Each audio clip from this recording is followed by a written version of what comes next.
Hi, everybody. Welcome here to tonight's Shiur with Coach Menachem Bernfeld. Let's Get Real program tonight.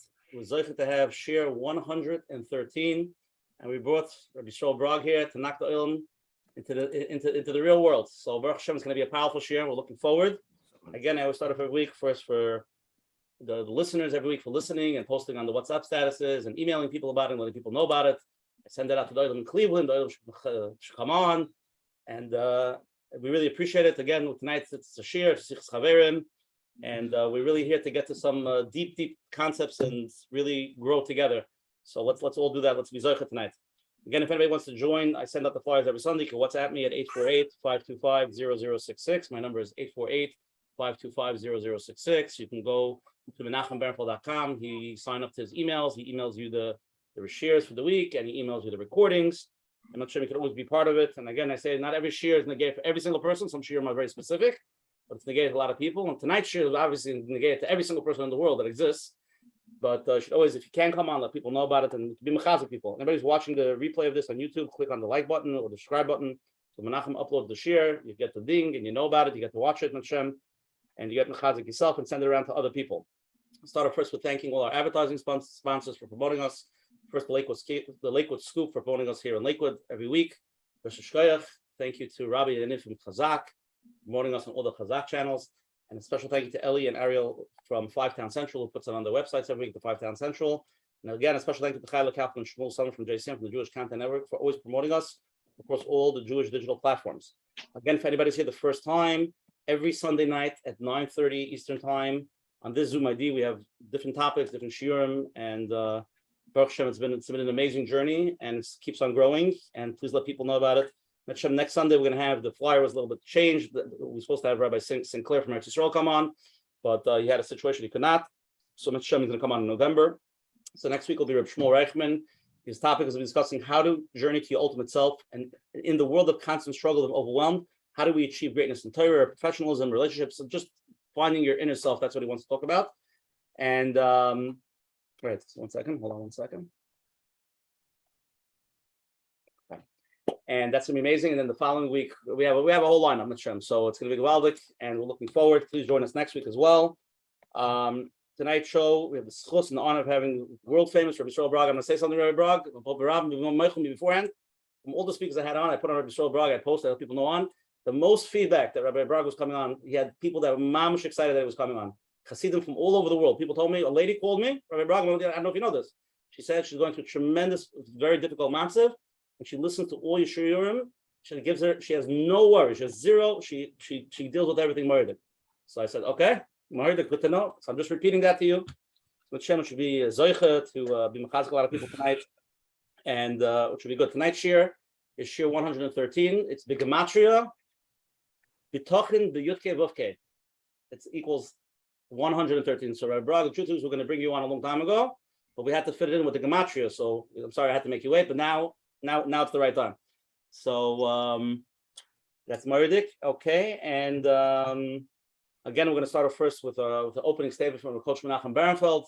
Coach Menachem, tonight's the topic that we always want to clarify more and more. So Zog, what are we here? What are we doing tonight? Yes, 100%. And like you said, this is something that we're all trying to figure out Emunah and Bitachon in our lives. And so, yes, I do want to welcome everyone for coming tonight. Baruch Hashem, with a lot of siyata d'shmaya, shiur number 113. And we have the schus to have Rabbi Brog with us. And Baruch Hashem, this is something that he talks about, and he helps a lot of Yidden, and he helps them to actually live it. So here we are, Mitzvah. Get your pen and pencil ready. Or pen or pencil, write down your questions, ask them live. Now is the time.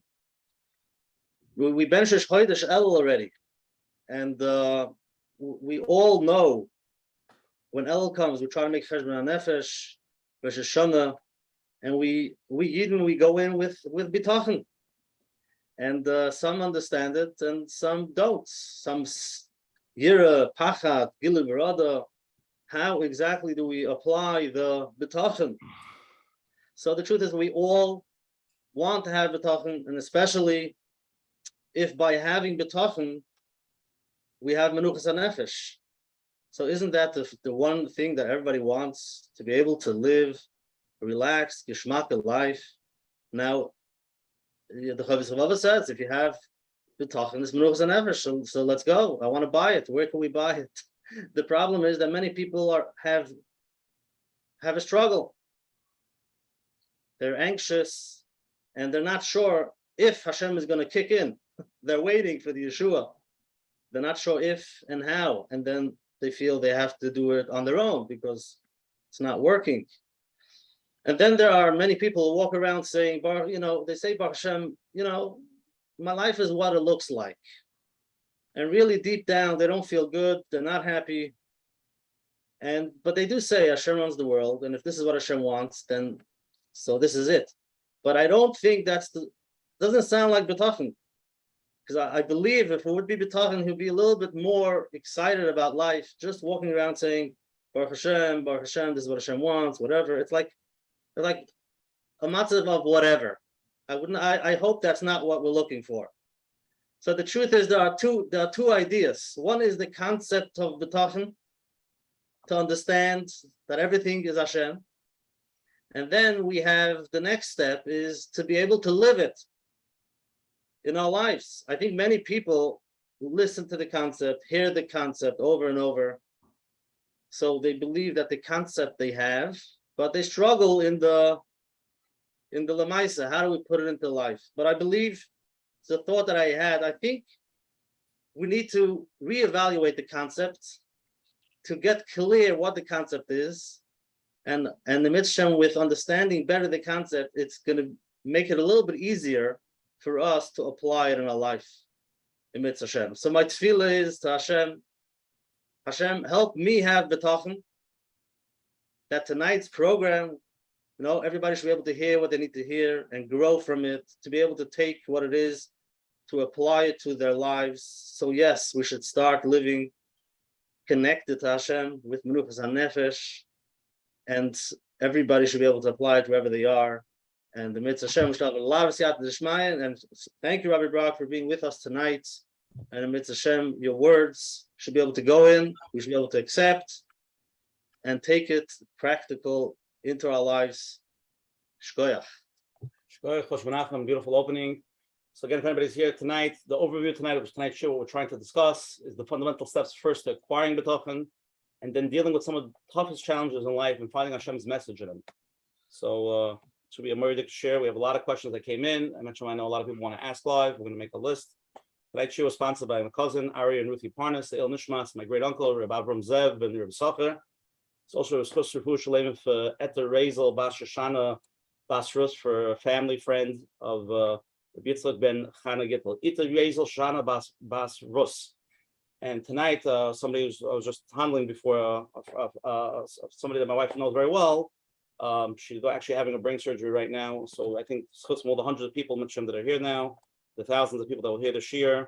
We have schutz for her. Her name is Chana Bas Buria. Chana Bas Buria. She has schutz for her. Everything should go well for her. And Hashem, all the schutz from all these people. Okay, Rabbi Yisroel, I'm going to read your short bio, and then the floor is yours. Rabbi Yisroel Brog, Rosh Hashiva of Tferes Avigdor in Wickliffe, Ohio, is the son of Rabbi Shmuel Chanan Brog, Zechat Tzadik Avrocha, and the grandson of Rabbi Avigdor Millis, Zechat Tzadik Avrocha, and he is one of today's most prominent speakers on the topics of Emunah and Bitachon, and that's what we're going to talk about tonight. Rabbi Yisroel, shkoyach for joining us. Schus, floor is yours. Baruchim Aboy, welcome to all my brothers and sisters throughout this program. It is with great joy that I'm hopeful that tonight I should be able to share with you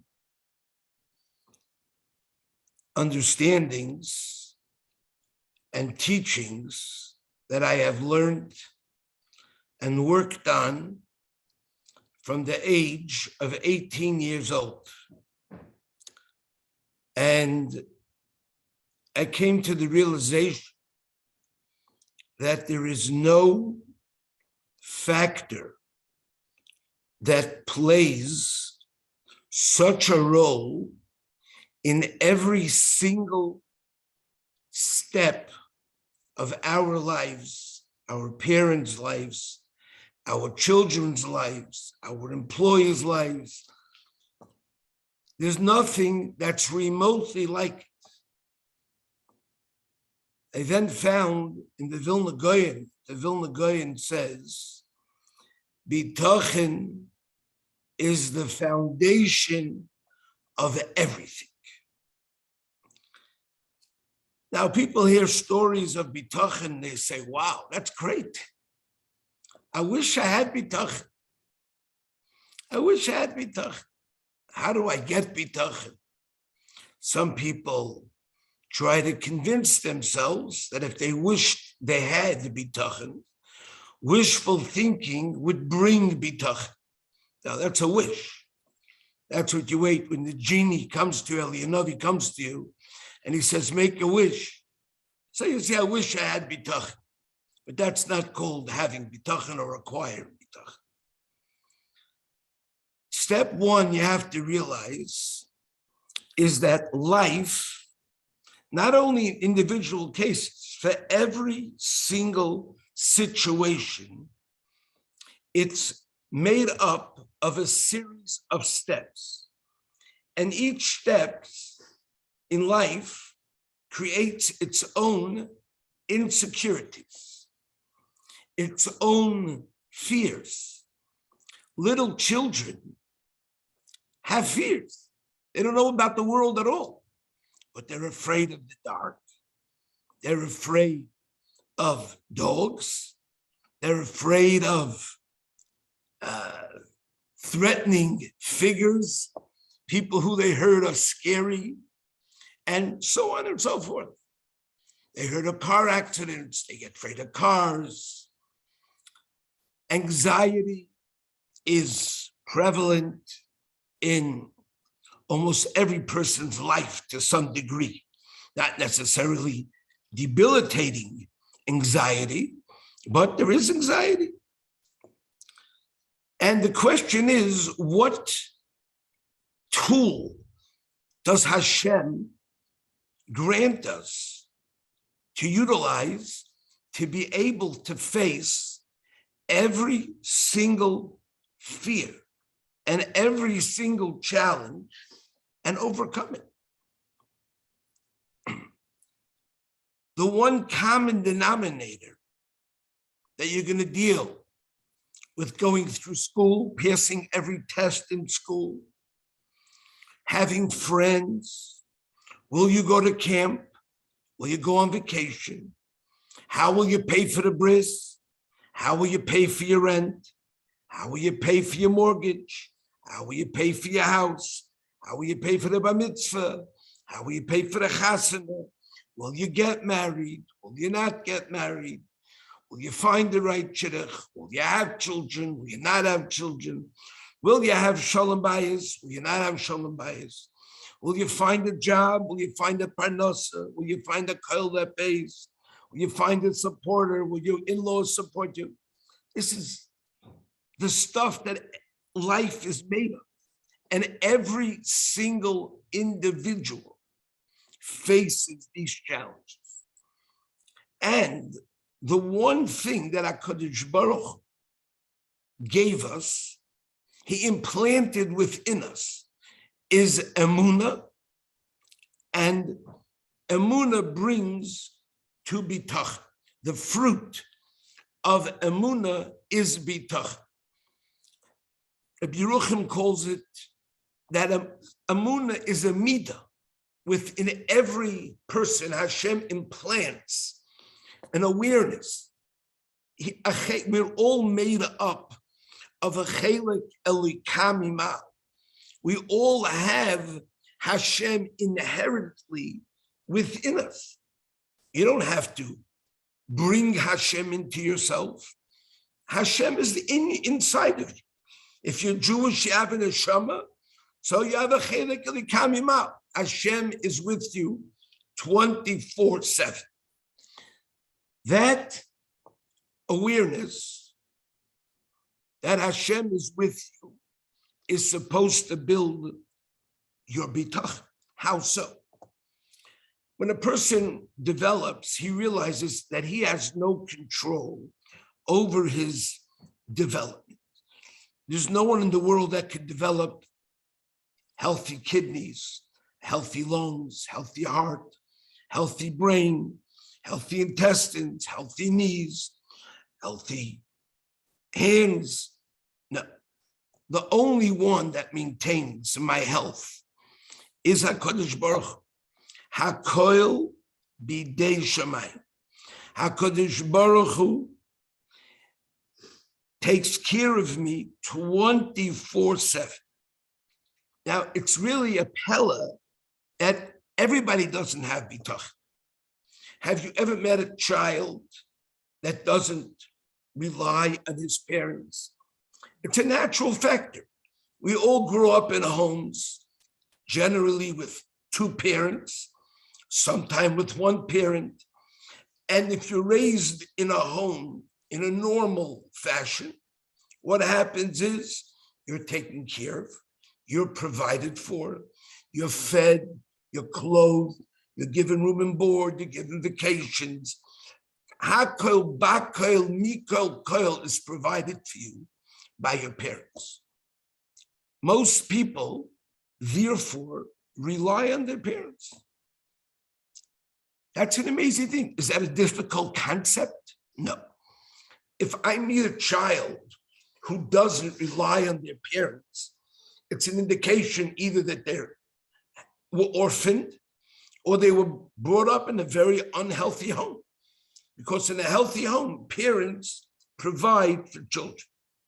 That is the blueprint of the world and my bitachon in Hashem.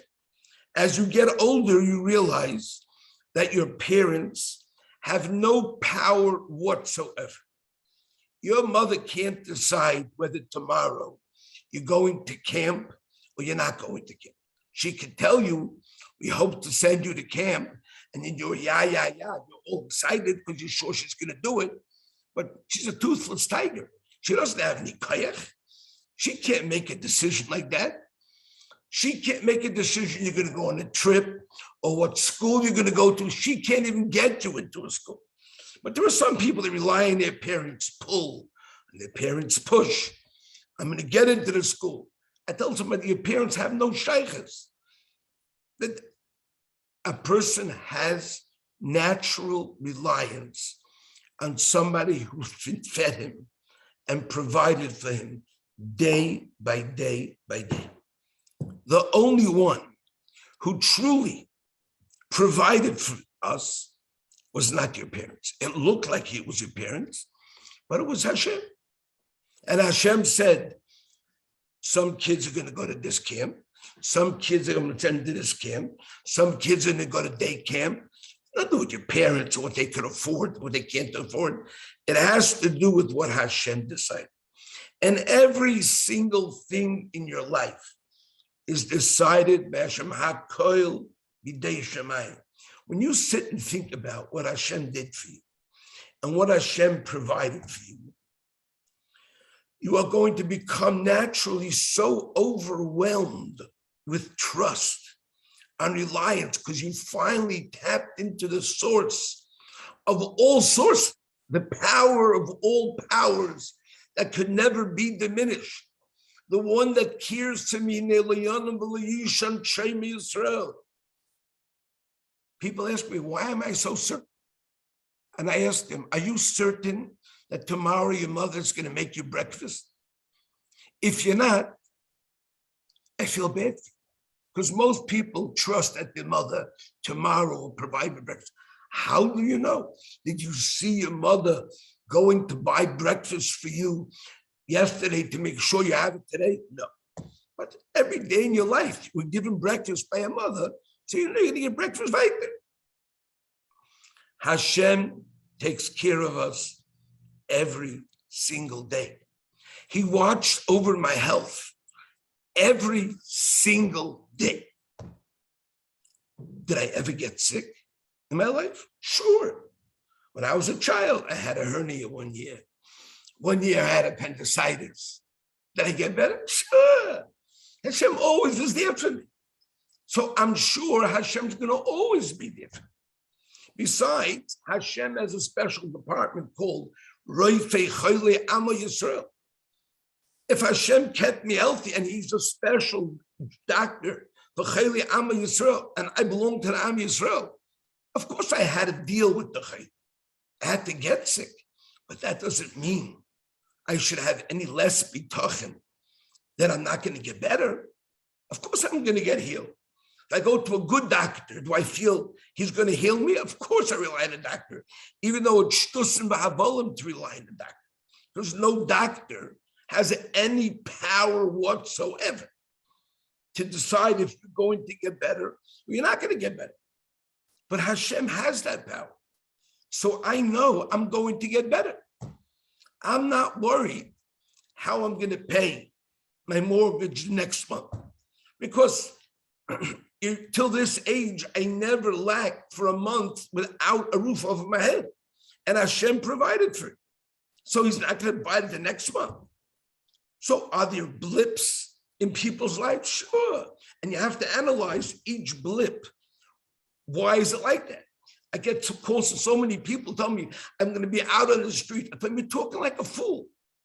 I said, I would have thought that in Lakewood, New Jersey, they used to have this homeless shelter downtown.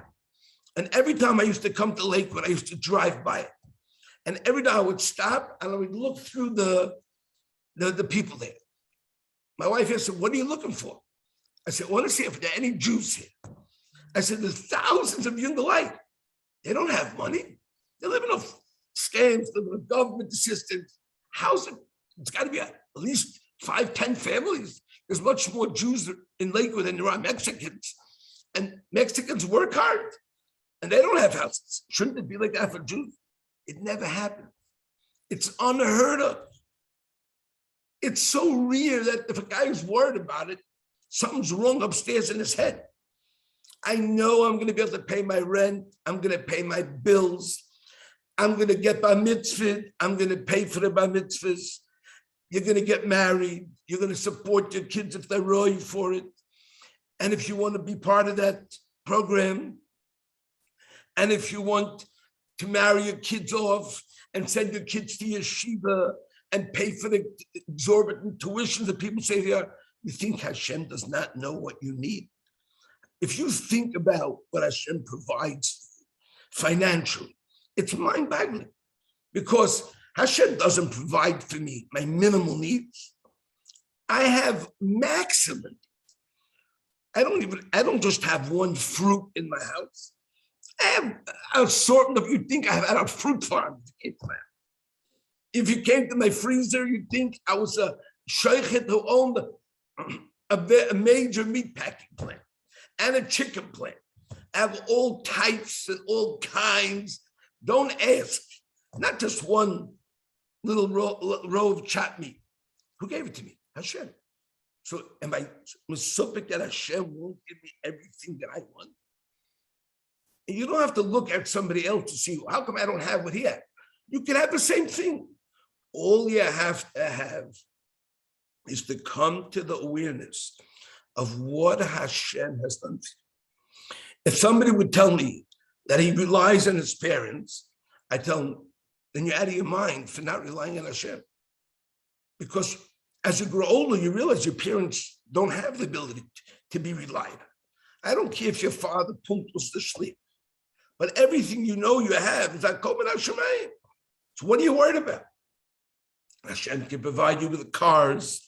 Hashem can provide you with money to support your children, to make weddings. You don't have to go cheap. You don't have to go low. You have to live within your means, but you have to be Bitachon Hashem.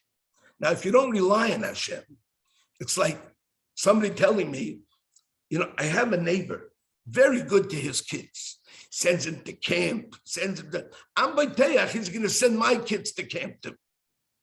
Or I tell him, you're still a fool, because your neighbor ain't concerned about you. He's a very nice guy. He may be a nice guy, but he's sending his kids to camp, and your kids are going to get shmek topping. They'll get a lollipop. That's the most they're going to get. But so who cares what somebody else has? Look what you have the only thing you should focus on is your relationship with Hashem. I get over the years, maybe hundreds of calls from people late with, I need a house. I said, go buy one. Did you ever have a night without a house in your life? One night, unless you chose to be a camper. But if it's not your thing, did you ever have one night? Why can't you buy a house? Hashem is Mizabik, so you have a wife, you have a kids, of course you're gonna have a house. I can't tell you how many guys said you think you can buy a house. Of course you can buy a house. But you have to, not because of me, but because I'm telling you Hashem's gonna give you a house. And if you understand that Hashem's gonna give you a house, you're gonna have a house. And if you understand your kids are gonna get better, your kids will get better. I tell people, Bitachon doesn't work if somebody's destiny was to live for 10 years. A lot of the Hashems come to this world and they're teaching us for 10 years, for 15 years, for 30 years, for 35 years. That's their tikkun. And once Hashem takes you out of this world, Bitachon can't make you live more than 120. But it doesn't mean you shouldn't have Bitachon. I've told many a person who was on their deathbed that even now, Hashem wants you to rely on it. Because we don't know for sure what his plan is. Hashem wants a Jew in any situation that he is to have Bitachon in Hashem, that he's going to get better. And he will get, not he could get better, he will get better. I have a personal doctor. And then you have, what you gain from all this is, you gain menuchas hanefesh. When you have bitachon, and I want to tell you what the word bitachon means. Ben Bechaya says the word bitachon means from haftach. It's like a promise. I feel that my mother promised me, sending me to high school, sending me to Eretz Yisrael, she's sending me to camp, she's sending me to vacation, she's giving me food. It's a promise. I'm batuach. She didn't have to say, I promise you. I feel it in my bones. In the same way I feel in many areas of my life that Hashem is my bitachon. And I'm bitachon Hashem. Welcome to each one in his own world. Every single person listening, hearing, could sit down and chazer over again and again and again. The awareness, the degree, the extreme degree that Hashem is out to help you and he helps you. How can you not rely on him? It doesn't make any sense to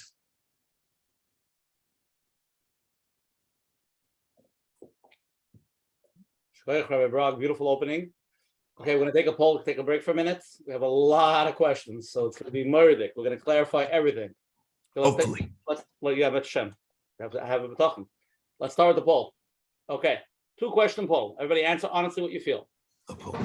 What do you think is the definition of bitachon? Three choices. Hashem will do what is ultimate good / best in his eyes. So that's bitachon, whatever Hashem, ultimately it's what Hashem feels is good. Answer 2, Hashem will grant me what I want and think is the best for me if I really, really believe in it. That's option 2. Option 3, I'm safe in his hands no matter what happens. Just 3 concepts.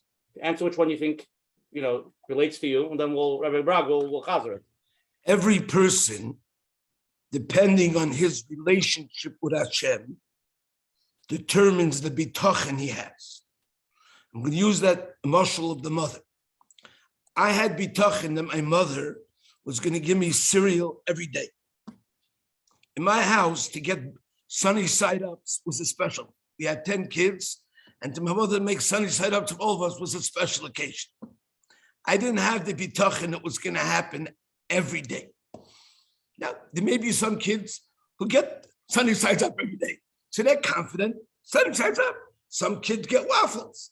Everybody, depending on his relationship with Hashem and what he sees and feels that Hashem has provided with him, can in that way feel in this area, in whatever area he's challenged in, that he's going to get what he wants. I want my child to get married, so I have to have a shidduch. I believe Hashem is sending a shidduch. I don't have to do anything. I don't need to do anything.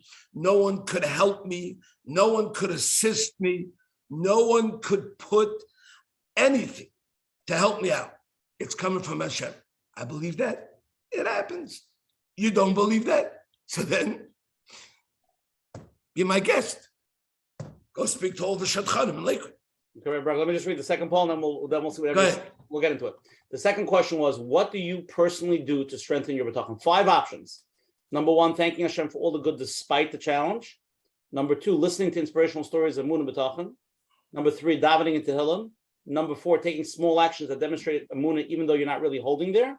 Or number 5, I get nervous about what the future holds. I can't do nothing. The Betzim can't do nothing. To be mechazik the Emunah Bitachon. So the only way to be mechazik your Emunah Bitachon is by strengthening your awareness of the chesed that Hashem does for you in the past and in the present. That's all you need. So basically what everybody's answering, 59% of the people said thanking Hashem for all the, okay, let me share with everybody. Let me share the poll. I'm going to share with Not everybody. thanking, it's not thanking, it's awareness. Let me share what everybody said, Yeah. and we'll get into it. Okay. So the first question, what do you think the definition of Bitachon? 43% of people feel Hashem will do what is ultimately good/best in Hashem's eyes. And 48% of people say, I'm safe, in safe hands no matter what happens. Only 8% say, Hashem will grant me what I want and think is the best if I really, really believe in it. So again, I just told you. That means I want to buy a house in Lakewood that even though I can't afford, even if I believe, it doesn't mean Hashem's going to give it to me. If you have a relationship with Hashem and you acknowledge that Hashem provided for you a home in Lakewood, a roof in Lakewood all of your life, you're 40 years old and you have 7 kids, and Hashem all your life you lived in Lakewood, you have any suffix and Hashem now wants you to move to Texas? What kind of nonsense is that? You don't have to move to Cleveland. Now, sometimes Hashem has people he wants to move. So Hashem arranges for them to move. But you can have the bitachon that Hashem is going to continue the process that he established for 45 years in your life to the next 120 years. So does that go on luxuries as well or not? So luxuries is another level. When you have, potentially it's shaykh luxuries. But you first have to have a real good relationship with Hashem and feel his kindness on all the most basic areas of your life before you graduate to say, now, can I have luxuries? And if you build that relationship, you can definitely get luxuries. Okay, we got some questions that we'll get to. We're going to clarify. Sure. The second question, 59, there's 5 answers. The bottom line is most people are saying, thanking Hashem for all the good despite the challenge. That's how they strengthen Bitachon. Rabbi Brog, what's the way to strengthen Bitachon? No, I want to change that thinking. They say thanking Hashem. Change it. Just say it. It's not thanking Hashem. It's awareness. It's an awareness. It's not thanking. If I know that the dentist is my father, I'm not thanking him. I'm aware he's my dentist. That awareness makes me not worried about dental bills and getting ripped off by a dentist because my father is the dentist. I'm not thanking him. It has nothing to do with thanking. It has thanking is a curse of Tayyib, it's Haidah, is another whole aspect. This is awareness of that Hashem is my father. Okay. Okay, we got a few questions. A lot of people want to ask live. How many live games? Okay, we'll start with a few, and then we're going to go to the live. Okay. Go ahead. First question. Let's get warmed up. First question, Rabbi Brog. I know the basics of believing and trusting in Hashem. I went to yeshiva all the years, and even yesterday as an adult, I am still struggling with Emunah Bitachon. What are my first baby steps of acquiring Bitachon and Emunah? Okay. First baby That's step. the title of the shir. First baby step is this questioner, tragically, is like an orphan. He's like a Yosef who never grew up with a father and a mother, and he never built a relationship where he has on who to rely on. Now, he had a relationship. Hashem took care of him all his life. Hashem provided for him all his life. Hashem put him through unbelievable things, but he didn't think that created a relationship. I tell people like this, can you imagine, I always say, if somebody came over to me and said, Rabbi Brog, I like your classes. And as a chorus of Taiv, for your classes, you know what I want to do? I want to present you with a present of $100,000. Now, would I ever forget that present? No, I'd hug the guy. I'd pump the guy's hand. I would feel this is I got something. I have a stake. We get much more from Hashem, but we don't feel that relationship with Hashem. Why not? Because you don't concentrate on that. You don't feel honestly that Hashem is providing for you.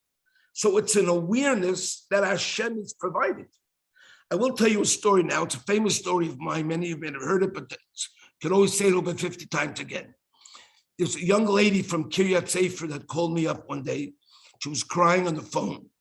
And she said to me that she wants to know if she should sell her apartment in Kiryat Sefer and buy in a new development. So why would you do that? So we ran up debt for $15,000 and we can't take it anymore. My husband's sitting in Kailul and we decided we're going to have belt tightening and we stopped eating meat on the weekday and chicken on the weekday. And then we cut corners. And then I decided I'm going to go do sponger in people's houses. I said, which people? In Kiryat Sefer, my neighbor's house, I don't have a car. I said, you did such a thing? He said, yes, it was Mesiras Nefesh. I did it, and I knocked the debt down to $8,000. And now, I can't do it anymore. So I'm asking if I could sell our apartment, move to a new development, start over again, and in the change, after all the costs, we figured out we could have $8,000. I said, chas v'shol. Don't even think about it. I told him, do you think Hashem is proud of you that you went and cleaned the tables? He said, yes. I said, most people would say, agree with you. Hashem is not proud of you. She said, why not? I said, imagine your name was Reich. And you had the same problem. You had a $15,000 debt. And you told your husband one day, I can't live with this debt. And I decided to do sponging. You went to somebody's house. And you started sponging. They said, what's your maiden name? And you said, Reichman. Reichman from where? Reichman from Toronto. The correct Reichman? The Moshe Reichman? Yeah, from Israel. What are you doing sponging for? My father helped me so much in my life already. I don't want to bother anymore. We had some debt. I figured out the Moshe Nefesh. Now, if your father, Reichman, would hear about that, you'd think he'd be proud of his daughter, her tzidkis, or he would call her up on the phone and say, Esavia, hiva chaleles, you're mezalzel in the covenant of your father, in the covenant of your family. I'm just a kind person. I would give $15,000 to my enemy. To my daughter, I wouldn't give $15,000 extra. That's not a nice thing. I said, Hashem is your father. Hashem loves you. Hashem cares for you. Why don't you turn to Hashem? She said, I did. I said, how? She said, I cried to Hashem. You cried? You don't cry to Hashem. If your father's name was Reich, you cry to him for $15,000. No, you call him and say, Pop, I got a $15,000 debt. Could you please wire me the money? Go ahead, my daughter. Take a couple extra bucks, extras, and go and take your husband on a vacation. You don't cry. What are you crying for? You know why you cry? Because you think you're talking to the government. You think you're talking to a government office. You think you're talking to a welfare office. So she said to me, I never had a father. My father left the house before I was one, and I don't have a father. So I explained to her what a father is. I said, a father is somebody who cares. He wants the best for his child. Now, most parents can't help their children. They're not in charge. Hashem is. But you have a Yavi Hashem. Hashem is your father, your real father. And Hashem will help you with like nothing. You're good people. Maybe we don't deserve it. Don't deserve it. I said, if you don't deserve it, who does deserve it? I said, you people are tzaddikim. You're living up in Torah. Your husband's sitting and learning. You're steiging. You're raising from a home up in Torah. What do you buy them Rabbi Yisroel? What are you talking about? I said, go into a room. And I said, go into a room and start to daven. Think about the fact that Hashem is your father. There's no shaila. He's going to give you the money. And he's going to give it to you very quickly. And he's going to give it to you very quickly. And he's going to give it to you without any questions. Call me back when you have the money. I'm telling you the story of the Kitzer. It was really barichas. The Kitzer, 3 weeks later, she calls me back. She tells me she's holding the money, an $8,000 check. I said, can you tell me what was the story behind it? And she tells me that her mother lives in America, and her mother's accountant said he could fill out a tax for her. He was very creative with numbers, and he could make a situation that she can get $3,000. And he did. She went to the Rav in Kiryat Sefer, and she asked the Rav in Kiryat Sefer if I could keep the money. The Rav said, you can't. You got to return it. So then we'll only get 1,000. He said, but whatever you get, you have to only take it on honest money. The Kitzer sent back the 3,000, told the accountant to file again. And the accountant filed again. They get a check. He said, within 2 weeks, we got a check from the government, which is also unheard of.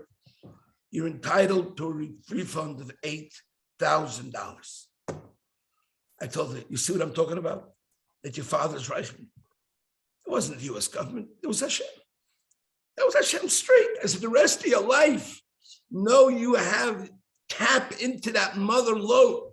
He's going to give you every single thing that you want and everything you need without a doubt. That's what a person has to be. It's sad when a person doesn't feel like that. I want to tell you a story yesterday. Just a guy came to visit me and he said, I don't have a penny. And I told him, are you complaining? He said, I don't have a penny. I said, what are you worried about? You told me that before your kids got married, you gave me this whole song and dance, this dog and pony show. Oh, I'm never going to get, my kids are not going to get married. I have no money to support them. I've done this, can't make chasanas. You made the chasanas. Your kid did wonderful shidduchim. A second kid did wonderful shidduchim. Do you have any debt from your chasanas? Not a penny debt. I said, isn't that a miracle? That's a miracle. Then he tells me, I said, you have a house. It's amazing. We have a mortgage. I said, tell me, how big is your mortgage? Then he slips out. He said, you're not going to believe this. We took out of office. A few months ago, a relative of mine came. He sold the business. He made a fortune of money. He said, I want to help you with your mortgage. And he gave us $200,000+. I said, and you're worried? What in the world do you worry? Are you a nut? How could you be worried? If Hashem doesn't, I don't know anybody else who got $200,000+ for their mortgage in Mitten Baruch. So what are you worried about? Hashem is there for you. You know what the problem is? You don't think Hashem is there for you. You think Hashem is there for everybody else. And then if you don't think Hashem is there for you, he's not. He's not. Can you imagine a kid that would every day wake up and say, Ma, I'm not sure you're going to serve me breakfast today. I can't trust you. You know what the mother would say after a while? I'm not making you breakfast. Make your own breakfast. Hey, Rabbi Brog, let's go to some live questions. Meredith, Go ahead. you're on. Hi, thank you, Rabbi Brog. For the mother who wasn't there to prepare breakfast every morning, how can somebody develop a sense of bitachon if they came from a dysfunctional home where their basic needs were not taken care of? Perhaps they were shamed and blamed. Number one, they never were able to develop a sense of trust in the adults who were supposed to take care of them. And number two, perhaps they had a sense or still have a sense of low self-esteem and felt unworthy and unlovable. How can they feel that Hashem loves them and is there to take care of them? Thank you so much. Regardless of what you lacked in your life, and I don't wish it on anybody, but even the person who came from the most dysfunctional family had a bed to sleep in. Their both eyes worked. Their brain worked. Their 2 ears worked. Their 2 lungs worked. Their teeth worked. Their thousands of taste buds worked. They were zeichet, their kidneys worked. They were zeichet to such chesed from Hashem 24 hours. Sadly, what they lacked overshadowed all the taiva that they were reaping at the very same time. You have to go back and be masiach das, remove your mind from the negatives and not think about that. Go back and relive of how much positive you did have in your life. After you feel that even you in that situation had so much positive in life, then you could begin to explore why you had certain lacks and certain challenges and what did Hashem want from you. You can't do that till you understand that there's a Hashem in your life. He's your father. He's there for you. He took care for you. He provided for you. And in spite of all your challenge, you grew up and you're not in the hospital. What's with the low self-esteem? Somebody believes they don't deserve. See a therapist. That's not do bitachon. What does that do with self-esteem? There's a lot of issues that people have, emotional challenges, you know. So, okay, Self-esteem is as self-worth. That's not a do bitachon. So there is a concept of seeing a therapist. Yeah, sure. I mean, if it's a Torah therapist, why not? You know. Okay, here's a question somebody sent in. I try again and again learning and reading Bitachon, and I get it logically. But when the real challenge comes at me, I fall apart. Start feeling anxiety inside, start feeling scared. I want to understand and put this belief. In other words, they really want to work on it, but they don't feel they have it. They want to have it in their hearts and in their mind for real. Right. So I'll tell you what the problem. Most people don't think about Emunah Bitachon till the sun sets on some area of their life. For example, you have a person who doesn't have children. So that's a major challenge. No question about it. But you have to start working on Bitachon that you will have children from the day you get married.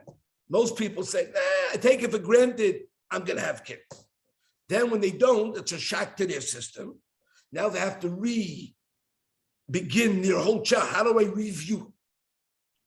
Now you have to get bitachon. You have to realize, but really what should happen is the day you get married, you have to realize there's no guarantee that I'm going to have children.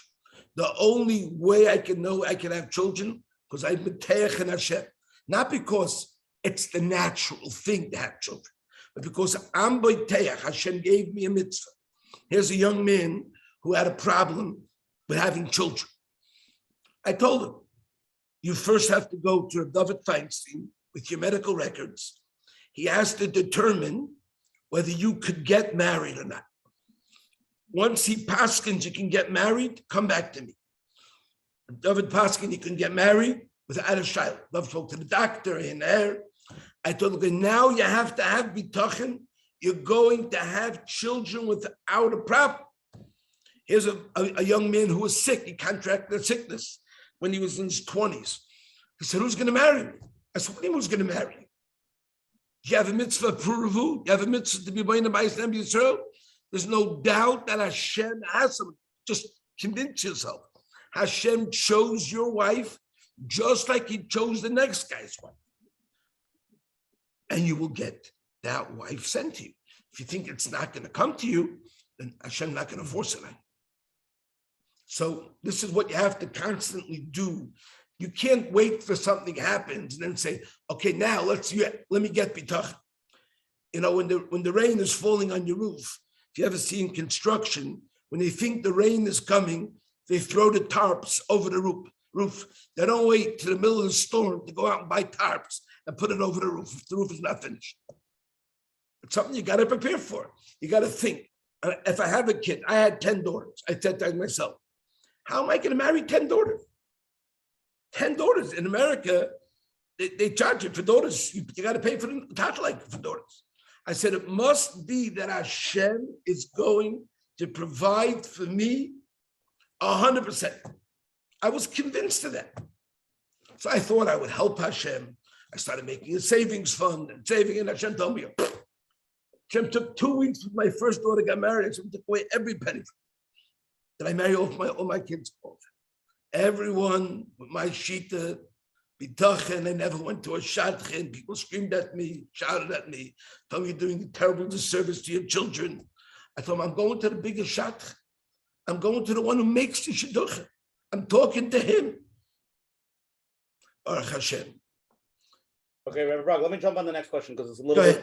Okay, I trust Hashem with everything in my life, even the challenges. But what I never seem to understand is the connection, the correct balance between bitachon and ishtadlus. For example, parnasa. I work in a stable job. I can cover my bills.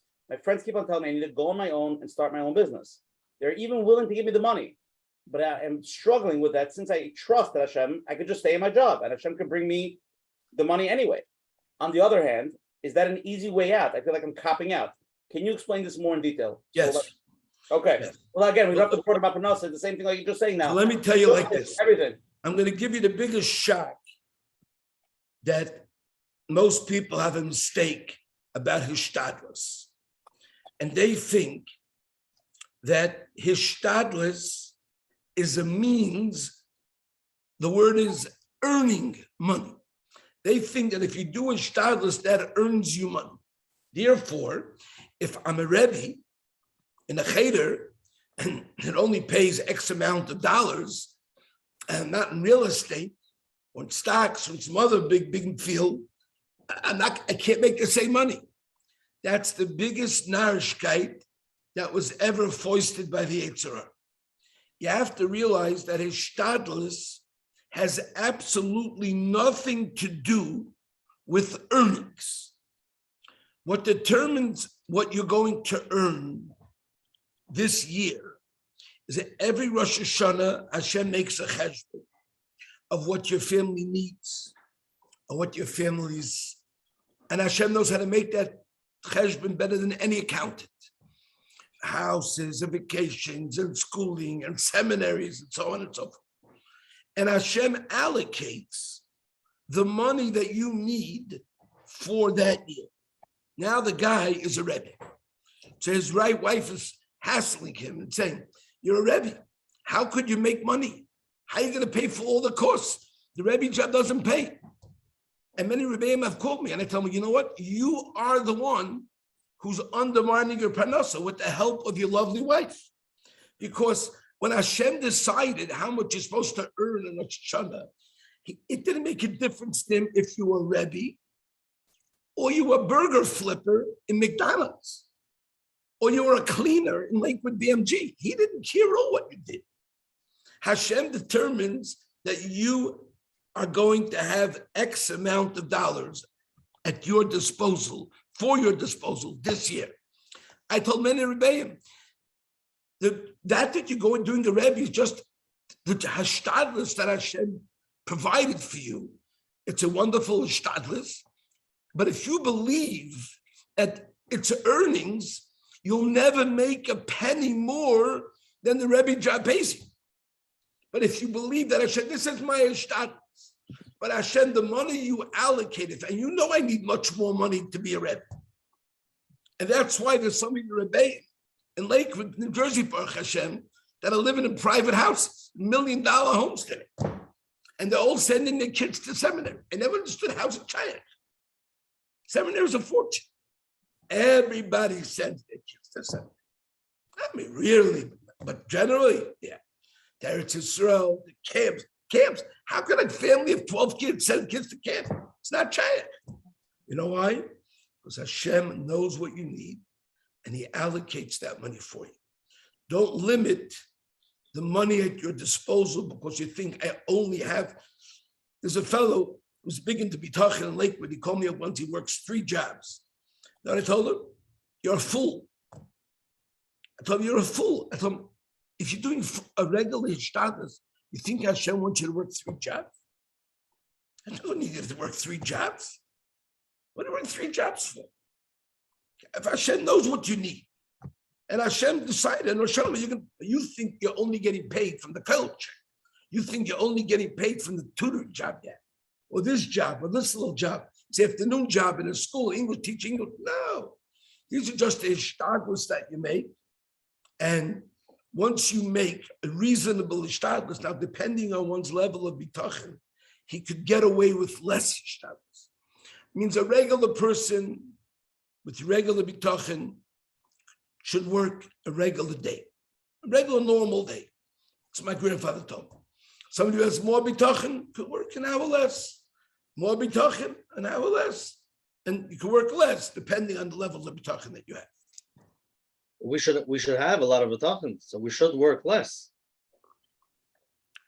Like my Rebbe told me, Yisroel told me, if you're wise, instead of doing what everybody in the world does, is work on what type of ishtadlus they're going to make the big bucks, you be mishtadl to be kind of bitachon. Because every ounce of bitachon that you will be kind of will save you the obligation of having to do more shtadlus. Okay. You on? Okay, let's go. Another live question. You're on. Shalom, Rabbi Brog. Thank you for taking my question. Baruch Hashem, I've been listening to 95% of the Shiur Montorah anytime, and I've really been inspired a lot. I have a double question, kind of. It's a two-faced question. First of all, like we heard so many stories of Rosh Hashiva, from getting discounted hotels, discounted cars, to battling the deadliest diseases. Yeah. to battling the deadliest diseases and not having pain at all when snapping a leg. If we want to also be zeicha to have such a life of almei menuchos and aleini and really have a calm and serenity, not worrying about $100,000 to marry off our daughter to a big Talmid Chacham, what practical internal changes could we do to internally change ourselves, and what are we supposed to do? Every single person has got life experiences in his life that are miracles, that Hashem showed him, his Yad Hashem, the Yad Rechava, his Yad Psucha. He showed you such chasadim. For 27 years, I tell people I lived in a basement. The 2-bedroom basement where my head couldn't reach the ceiling in most of the house. I had to take my hat off. But I was very happy. I knew one day I was getting out of there. Took 27 years. I was patient. But I knew other people have got houses, and I was happy for them. Everybody has amazing miracles in their life. You have amazing chasadim in your life. How could you not feel the closeness of Hashem? That's what I don't understand. You made by mitzvahs, you made the brisson, you send the kids to camp, you send the kids to yeshiva. And I remember when they made it Lakewood, okay, everybody has to pay tuition. I was, you can't be screamed at the top of the lungs. What do you mean there's no tuition? No one has money. Everybody got money. Hashem gave the money all of a sudden. That's what happened. Not that people worked harder. It's Hashem provided. So some people don't. How do we deepen? They don't want to wait 27 years. They shouldn't. They shouldn't. They should right now get down to thinking to be able to enumerate the chasadim that Hashem did with them. When you realize the chasadim that Hashem did with you, you'll be in seventh heaven. You're not going to worry again in your life. You won't worry again. Just like if your child, Hashem pictures us when we're worried, like your child who comes to you, Tati, I'm worried. What are you worried about? Maybe next Rosh Hashanah, I won't get new socks. Why not? Did you ever not get new socks? But the family's growing, and I heard you talk about money problems. I'm Shefula, don't worry. You're always going to have socks and shoes and school clothes. Are you sure? Are you sure? Yeah, I'm sure. That's what it is. That's what Hashem wants to see from you. Why not? Hashem didn't give you enough reason to believe that I'm in your corner. How do we view when the situation looks like that's the muksak? So someone's not well, or someone doesn't have the money now. So how do they view it and change their view and go into that scope of viewing that? But there are definitely times in the person's life when he gets a patch. And then a person has to do introspection to think, why would Hashem patch me in this area? There's nothing that happens for no reason. So you have to think, there's something that I have to correct. So the first thing you always look at is, Hashem, that I appreciate the gifts that you gave me in that area. For example, let's say a guy suddenly is a clap and he's now in a difficult parnasa situation. I'll give you a story that happened just this Friday. I'm getting a call from Eretz Yisrael, from a wonderful couple who have an apartment in Eretz Yerushalayim in an area that people are going crazy for rentals and apartments. And they got this apartment, it's a gift from Hashem, and they're renting it out. They're giving themselves income. They're a learning family. And for some reason, this apartment could not be rented out for nothing. It made no sense. Realtor said, I'm going to get you thousands more than you're asking for. Realtors, they're clamoring for the apartment. Everyone came, oh, we'll take it. Right before they take it, they dropped it. It was the craziest thing. So they called me up. I said, what's going on?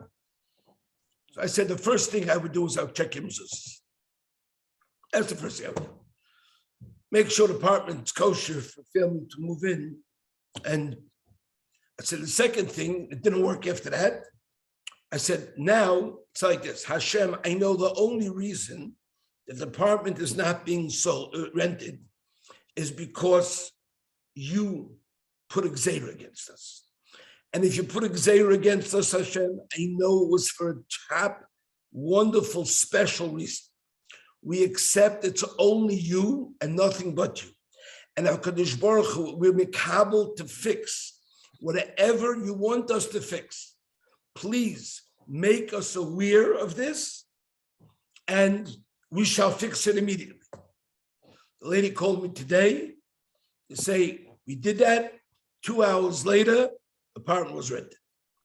See, they were makabel from Hashem, that Hashem was working with them.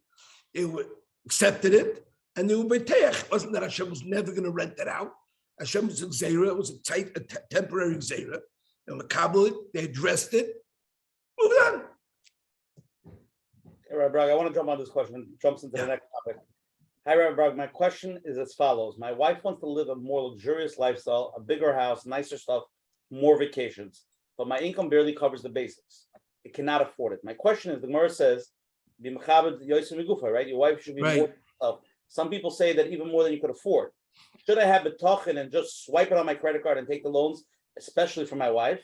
Or the proper way is to live within your budget, within your means? So the first thing you have to realize is that if a wife, when a person gets married, he wrote in the Ksuba, Ano Eikar ve'ezoin ve'efrach. You were makabel achrayas for your wife's happiness. Now, a lot of wives need a little luxurious things in order for them to feel that they're living life properly. Maybe they grew up that way. Maybe they're just fine schmeckers, doesn't make a difference. But if that's their need, then the husband has to go and provide it. If it's something that's about just some kind of a kinna, jealousy, you read too many stories in the Mishpacha or the other magazine about fancy vacations, about she's jealous of Shlomi Zion's traveling around the world, and she wants to travel around the world. So you tell her to just keep reading the paper and satisfy herself with that. But the main point is that a person has to realize is that if he would have more bitachon, Hashem would give him more money. If this is his wife's need, tell him to betech Hashem. If he thinks that his salary can't earn him more money, that's itself a problem. That's the same like the Rebbe who thinks, I can't make more money. He doesn't have to go to a new business to make more money. I didn't say he can't, but he can be in this business, say, Hashem, you know what I need. You know what my wife needs. Please, I'm relying on you to provide me with the job that I have, whatever I need to satisfy my wife. I want to jump in on this swiping the credit cards. No swiping credit cards. Is that a mahalach? No, chas v'shalom. It's wrong. So he should wait till the money comes. That's correct. Let him get the money some other way without stealing your money from the bank and then calling up angels of debt. We shouldn't be B'teach B'Hashem that is gonna pay the credit card bill. No, can't do that. Not allowed to do that. Okay, let's go. You're on live. Do you hear me? Yes. Okay, I just wanted to know Now we don't hear you. how the Shiva holds if this concurs with what the Chazon Ish. I'm sorry. Do you hear me now? Yeah. I just want to know if this concurs with the Chazon Ish in Parak Beis and Emunah Bitachon. How does the Shiva learn that he says that knowing whether an outcome will be positive or negative is nevuah and so on. Also, there's a similar thing from a Schwab from the Krohn Mishpacha. They say over from him also when one of the Mishpacha was sick. And the second thing is also a person that's, let's say, going through a matzav where it's taka very hard. I'm sorry, I just was where it's taka very hard, and then he wants to be mechazik his. I know. Now I'm back on. He wants to be mechazik his bitachon. So she was saying that then it's very hard, like the mashal with the, covering the roof and all that. What is he supposed to do then? Those two questions. Okay. So I'm going to address the last question first. If you're in a bad situation, what you do then is you employ tefillah me'omek halev. If you could get tefillah with demayas, the Gemara says, Chazal tell us that Sha'ar Shemayim is always open to tears. So then you have to employ a serious position of tefillah to find out how to daven, what to daven, how to present your bakasha. That's tefillah. But in the situation we have some bitachon, so regarding the Chazon Ish, I don't know if this is the forum for it or not, but I will mention it. The world made a bluff, and they made up the shita of the Chazon Ish. And they made it like it's a shita of the Chazon Ish, that bitachon is only that something should come out for the best. First of all, if you go through the sefer of the Emunah Bitachon, you see that the Chazon Ish himself writes not like that in other places, a number of other places. Now, there was a great tzaddik, the one who wrote the sefer Mitzvah Bitachon, Rabbi Shmuel Humner, who also didn't accept that was what the Chazon Ish held. And he went and he did research by the Talmidim and the family of the Chazon Ish. And he writes, now it's printed in the sefer where he writes that he checked, and he said the Chazon Ish himself did not hold that was the sheet of bitachon. The Chazon Ish wrote that because there are many people that think they have bitachon, and then it doesn't come out the way they expected. So then they think bitachon doesn't work. And the emes is they didn't have bitachon. So for them, the only thing they could believe in and rely on, that whatever Hashem does is for the best. But la'olam, if a person has bitachon, says in the pasuk u'boiteach the Hashem yisuga, that if a person trusts and relies on Hashem and he's facing a terrible gzeira, the gzeira could become nizbat.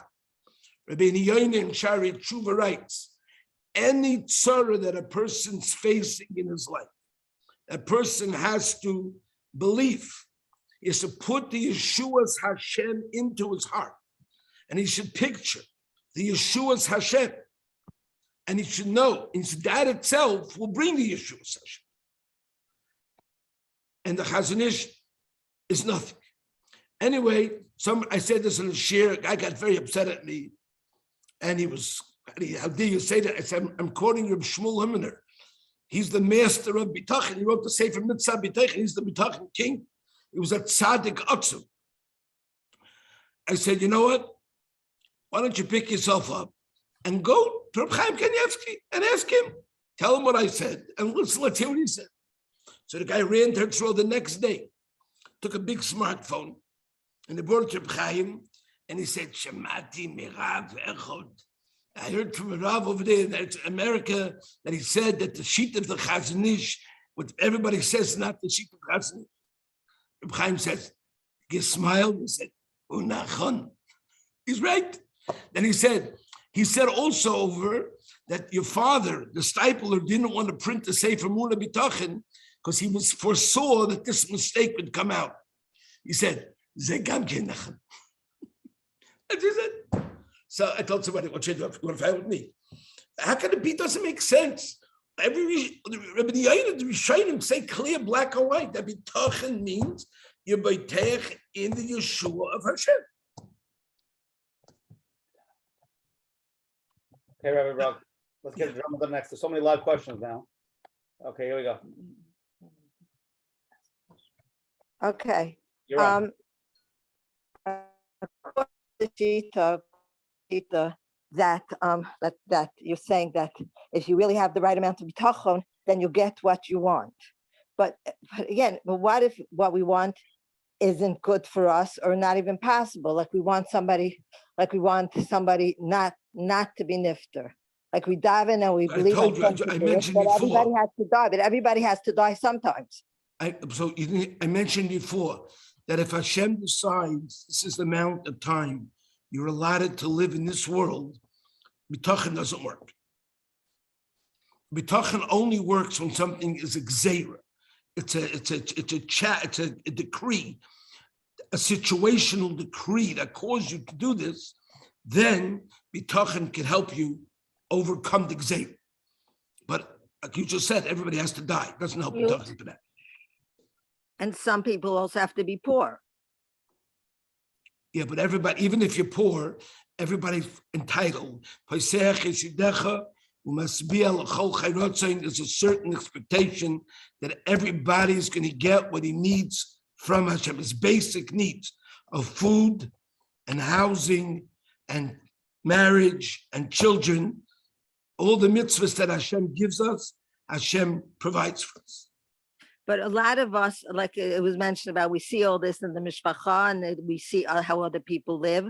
Not everybody needs a 5-bedroom house. We could be okay with a 2-bedroom apartment. You're right. I agree. Because we want doesn't mean that it's. I agree to that. I agree. You're right. So in other words, just because we want something doesn't mean we need it and doesn't mean we'll get it. If you convinced yourself that you need something for whatever reason, and you're Beitech and Hashem that'll give it to you, you can get it. Unless it's a gezerah not to get it. No, but Bitachon helps to go over to challenge gezerahs. Right, okay, lehefech. Unless it's just something that's not, that can't be. In other words, unless he has to die, unless he has to be. Right, if you have to die, you have to die. I'm not saying that. I'm not saying it can make you from rich to poor rich, but it can make you from poor to a happy poor person. And how does a person, when it was mentioned about a person with a lot of bitachon should work less, a person with more bitachon, I'm saying a person with less bitachon needs to work more, and vice versa. How does a person know his level of bitachon, or if he's just lazy? How do you know? I can't tell you. Ask your spouse. They say there's no one that knows you like your wife and Hashem. But that is a fear that many people have. They're not sure if they have the right level of bitachon. Yeah, I've met people like that. I tell them, you're a lazy bum. Go work. Why can't you have bitachon? It's because you don't have bitachon. You can't be a lazy bum and say I have bitachon. But he wants to have bitachon. Oh, very nice. So work on it. First he should work. And then satisfy his wife. That's his responsibility. And then when he'll have the bitachon, the money will flow, and then he can start cutting down. Okay, let's go to the next live question. You're on. Hello? Hi, is it me? Yes. Okay, hi. First, Rabbi Brog, I want to say thank you. I listen to your shiurim all the time. You're a malach, okay? Then I have a question. So I think I'm quite strong in Bitachon. I live my life that way. I'm just wondering, how does it work? Like when your children are not as strong as you. Let's say I have a daughter that needs to get engaged. She's 23. She's all okay with that. She's strong. She's happy. But her brother under that is not happy. And he's giving us a hard time. And we're all taking it very light, but we're having a hard time with That's him, that a he very should, specific question. It's not a bitachon question. That's a different question. If somebody, what's the shita?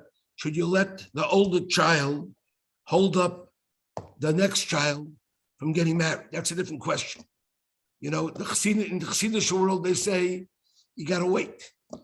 And I don't think that's right, because I think what my grandfather used to say, you got to be practical.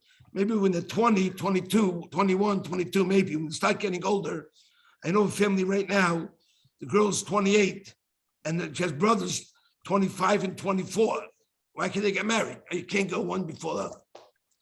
I don't think that's normal, but that's not a bitachon question. That's not for this subject. okay, got it. Yeah. Thank you. You should have hatzlacha with your children. Oh mine. Thank you. Okay. Okay, Menachem, go. Yeah, so here's another interesting one. I'm having a very hard time accepting that my partner in business for many, many years stole from me personally a lot of money. Okay. I heard the question. Let the read the question. I'll read the question. Repeat A again. large Okay. amount that is almost impossible to pay back. It's in the millions. The idea of how to deal with someone who has hurt, taken advantage of by someone else on a very deep and personal level, and how to see that Hashem's factor, and let's go going to be free of hate and anger. I guess to be able to forgive, that's a hard one. It's not so hard. Been there and done that. Let me tell you something. This is a bitachon question. If you're Bitachon Hashem, and you know that Hashem provides for you, you understand beyond the shadow of a doubt that no one can diminish you by 1 penny of what Hashem decreed you should have. Now, because you saved up money and you have a business and you made money, and this shutaf of yours is a ganev, that's between him and Hashem.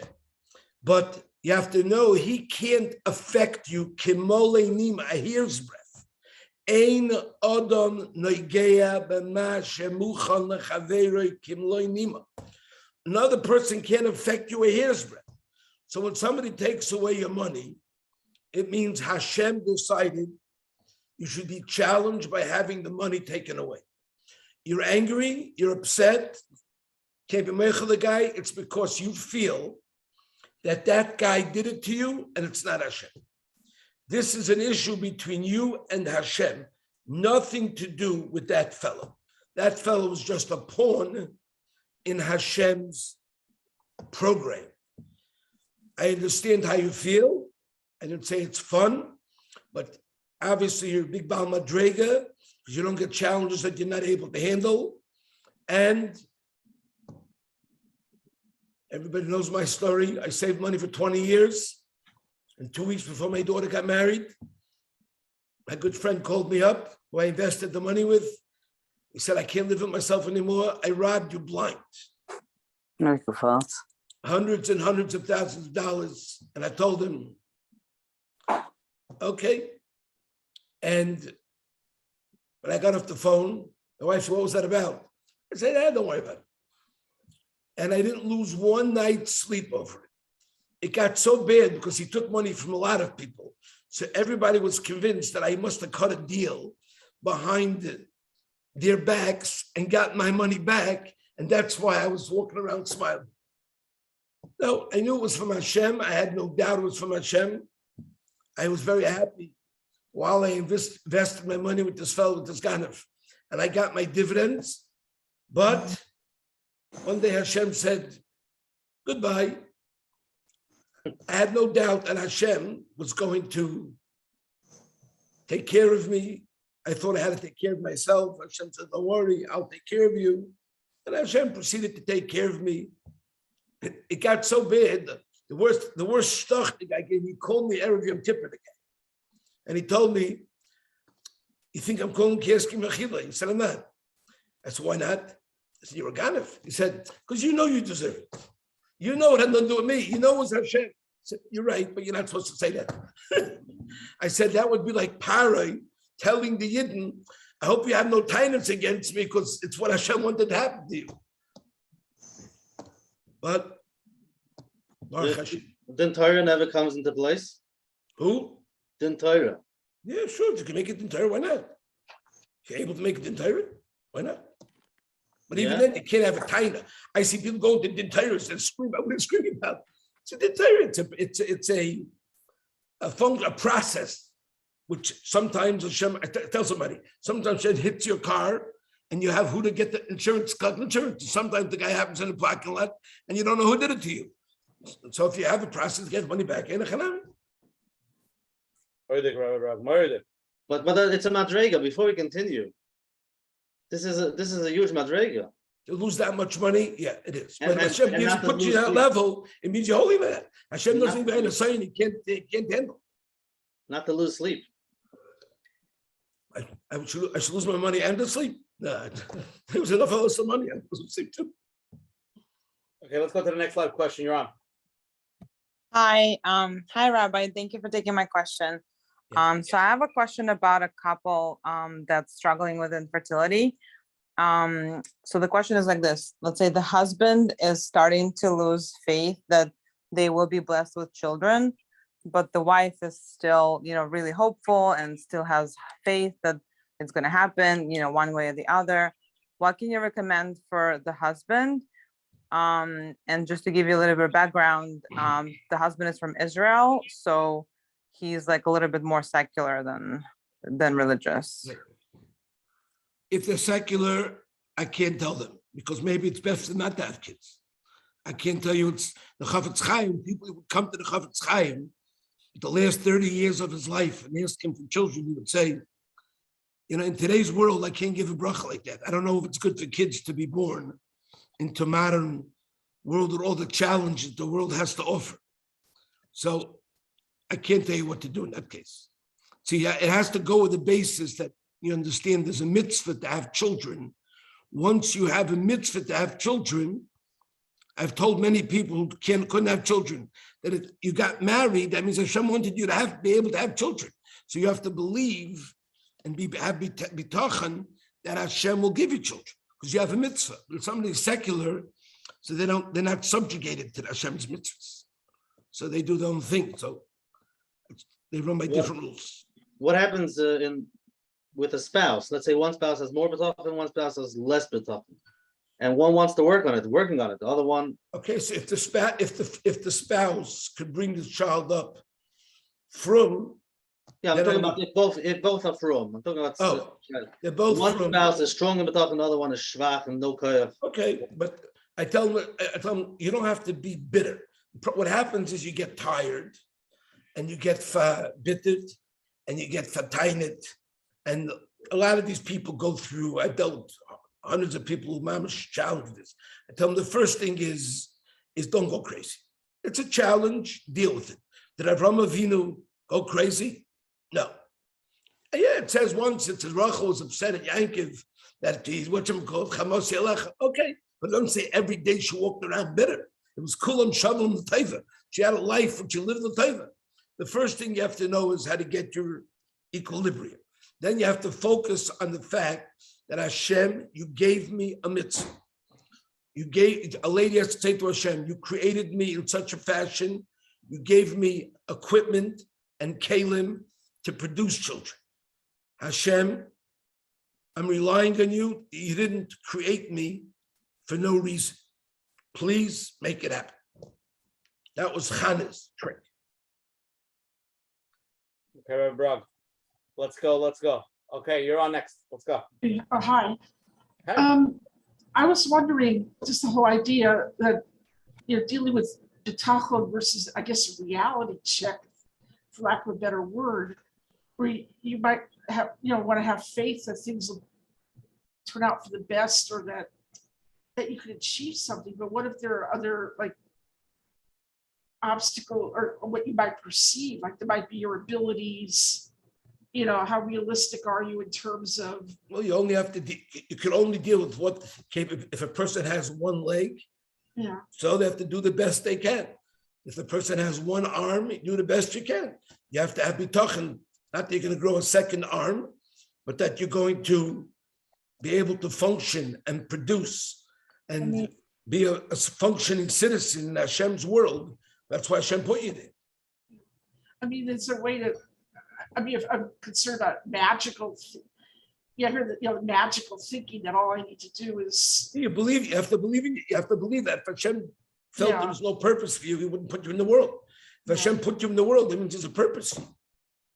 So if there's a purpose for me, I'm going to try to live that purpose to the best of my ability. But with realistic parameters, in other words, whatever the situation I have that is, if I have family like the Reichman lady that you mentioned in the very beginning. If you have Hashem, that's going to realize you have Hashem, tap into Hashem. Hashem is bigger than Reichman. Hashem can help you in anything. Hashem's never limited. All right, Brog, let's jump into the next question. I think it ties into it, okay? In general, it's a general question. At what point in the process do we just accept that it is what it is and Hashem wants to, and you stop relying on Yeshua? Or there is ever such a point? Somebody writes that somebody's terminally ill, somebody is too old to have children, is there points that when we want something where we just it just doesn't seem to see it's going to happen, that we just have to say, okay, we have to move on from it? There is such a case as Iran in the Doran that says that when a person's sick, if he gets to the point that everybody says it's hopeless, then you could stop davening for that person. But I'm talking, when I discuss cases as general illnesses, sicknesses, I'm not telling you when a person is, after 5 minutes from death, has already simoni gesisa, that you should hope for the best. But we're talking about normal situations where you feel that things are gezeirus and they can be overcome, things that can be healed. There's a lot of things that, if doctor tells you it's a 1% chance, so then that's pretty schwach. But if you have some percentage of chance and you could key into that bitachon, you're getting a mitzvah deraisa for that.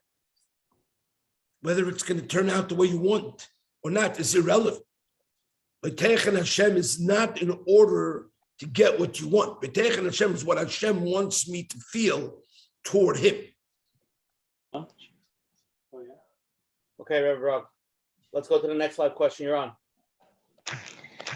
Hi, I have a question. I was just wondering, is there such a thing as asking Hashem for too much? Like sometimes when I'm davening, I feel that what I'm asking for is too much, or that I'm asking for too many things. Like, should a person keep the request limited? Because I heard from somewhere that by asking Hashem for so many things, it's like you're addressing Him like a gumball machine. And ever since I heard that, it changed the way I talk to Hashem. And I'm not absolute nonsense. You know why? Hashem wants you to understand that He wants you to treat Him, that you realize your toes could only move because Hashem is now decreeing that your toes should move, and your ankles, and your knees, and your hips, and your skin, and every single thing, the elasticity of your skin. You're supposed to ask Hashem and be aware that Hashem provides for you in every single thing of your life, from the top of your head to the bottom of your feet.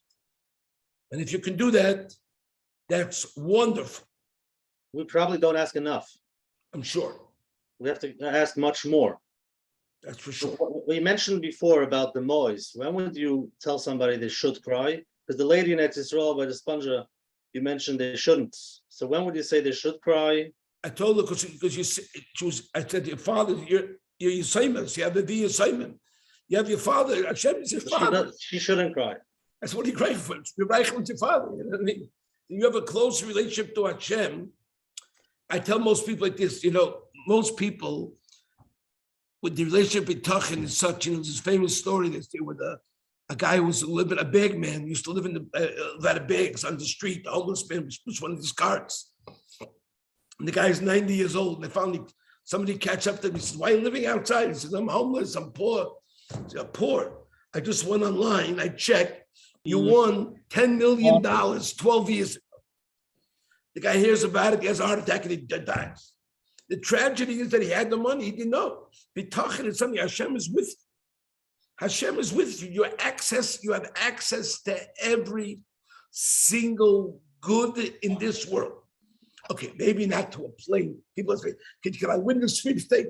Don't ask me stupid questions. I'm talking about, but you could have such good in your life. You could have wonderful light fixtures, nice floors, nice windows. You can have everything taiva gedayla in your house. Unbelievable taiva you can have. You're entitled to that. As Hashem's child. Believe that. Thank you so much. I would just like to continue that question. Right. So if a person does feel like that they're asking for a lot of things, is there a specific way that they're supposed to ask it, or like a certain order, like Shavach Bakasha Hoda, or can you just ask it and just say it without feeling bad? The first thing is to acknowledge it, and the second thing is to ask for continuation or for betterment.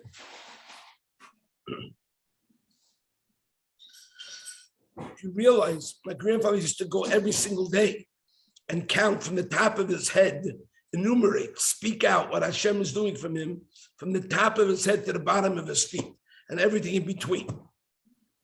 He thanked Hashem every single day, non-stop. In the morning, 6 o'clock, went for a walk, and he spoke to Hashem, thanking Hashem for every detail. Here's another question. My son is a great boy, a learner, and sweet neshama. He has a rare medical condition, and it seems like it might also impact his ability to have children. So, question number one is, what is my bitachon supposed to be? And the second question is, what am I supposed to tell my son to give him chizik? Okay, so the first thing you have to do is you have to really go to experts and find out exactly, is it diminished chances to have children, or it's he can't have children. If he really can't have children, then he's not allowed to get married to a regular person. So that's a whole different condition. That's not so common to find out before they get married. What's more common, what I dealt with many times, is people who had conditions that it diminished their chances to have kids, but they were able to have kids. Then you got to employ bitachon. If the Rav tells you can get married on Pialacha, so then you have a mitzvah per revu, then you have to, that has to be a chizik in bitachon, that Hashem, I know you said you chose a wife for me, send it. I've seen anybody who get to that level, find himself a wife, unbelievable. Broken souls who thought they would never get married. Shocked and had families with kids. It's unbelievable. And they should go to the best doctors to find out if they really could have kids in it. And doctors bechalal, talking about bitachon, is it okay to look for the best doctors when somebody needs it? It's definitely true, because you know why? It says in it's Rabbi, you have a chayvut to go to doctors, so you attempt to go to the best doctors. But what a doctor tells me means luxury, because they're not enough. They're not enough. But you try to go to the best doctors to get healed. But we follow what they say. What? Do we follow what they say? It depends what they say. If they say shtosim, so then you don't listen to them. You know, when I had my cancers, I went to the biggest doctor in Cleveland Clinic, and he told me what's going to be, as this conversation should never taken place. He told me for the next 2 years, you're not going to be able to talk a word. And we're now within the 2 years. And I smiled. He said, Rabbi, can I ask why you're smiling? I said, I'm not smiling. I said, I'm smirking. He said, why are you smirking? I was smirking. I said, are you a prophet? Then what do you know? He said, you know, I'm the head of the department in the Cleveland Clinic of neck and throat. I said, very nice position, but you don't know what's going to be. So how do you know what's going to be? He says, you're going to lose your beard. I said, I smirked again. He said, you're not going to do this. You're not going to do this. He gave me, don't ask. He said, I'm not trying to ski you. I'm just trying to help you deal with it. I said, doctor, I'm going to surprise you. And he tells me, he says, why do you think you're going to? I said, how do you know what you tell him? you're telling me because your experiences with other patients with the similar cancer, this is what you experienced. Is that correct? You said yes. So based on that, you're telling me, first of all, I'm different than all your patients. You never met a patient like me. You never had a patient. So whatever you had experience, it's like saying you worked in the veterinary department and the zoology department, you work with chipmunks, and now you're telling me you had experience with chipmunks, that's what's going to be. I'm not a chipmunk. That's the first thing. So he tells me, I know that the depth of the connection with God, I'm a very religious man, is by the religious Jews. I know that. And I hope to see it, and I hope to experience it. And Baruch Hashem, I didn't lose one beard, hair in my beard. And I was talking I never stopped talking for one day. Don't mean it's not possible. You're not going to be able to talk. I never stopped talking for one day. So I listened to him. I hear what he had to say, you know what I mean? He admitted to me he doesn't know much, you know. We have to go to the good doctors. But if a doctor doesn't have what to offer you and he starts to play God, so I'd rather deal with the real Hashem as opposed to the false deities. When we had the Rabbi Yisroel on the show, he was saying also that when he had the attorney, that he said they told him, like he said, and he started laughing at them. He said, I hired you, my job is to hire you. My job is to get a bill from you and pay it, and that's where it begins, that's where it ends. You don't tell me what's going to be. They don't know. They don't know. I've told this to many people since Rabashkin. And I saw Mom married the Gemais. Okay, there's a lot more questions. Let's get to it. Okay, you're on. Hello? Oh, I'm muted again. Can I unmute them again? They got muted by mistake. Second. Unmute. Okay, you're on. Yeah, sorry, could you hear me? Yes. Okay, so my question is that oftentimes we hear the analogy of our nisirnos and pain to a doctor that has to give you a shot so that you don't get sick. Although it's painful, he's doing it for your good. My question is that as a parent, if my own child needed to suffer so much for their own good, I couldn't let them suffer so much, even if it was for the best for them.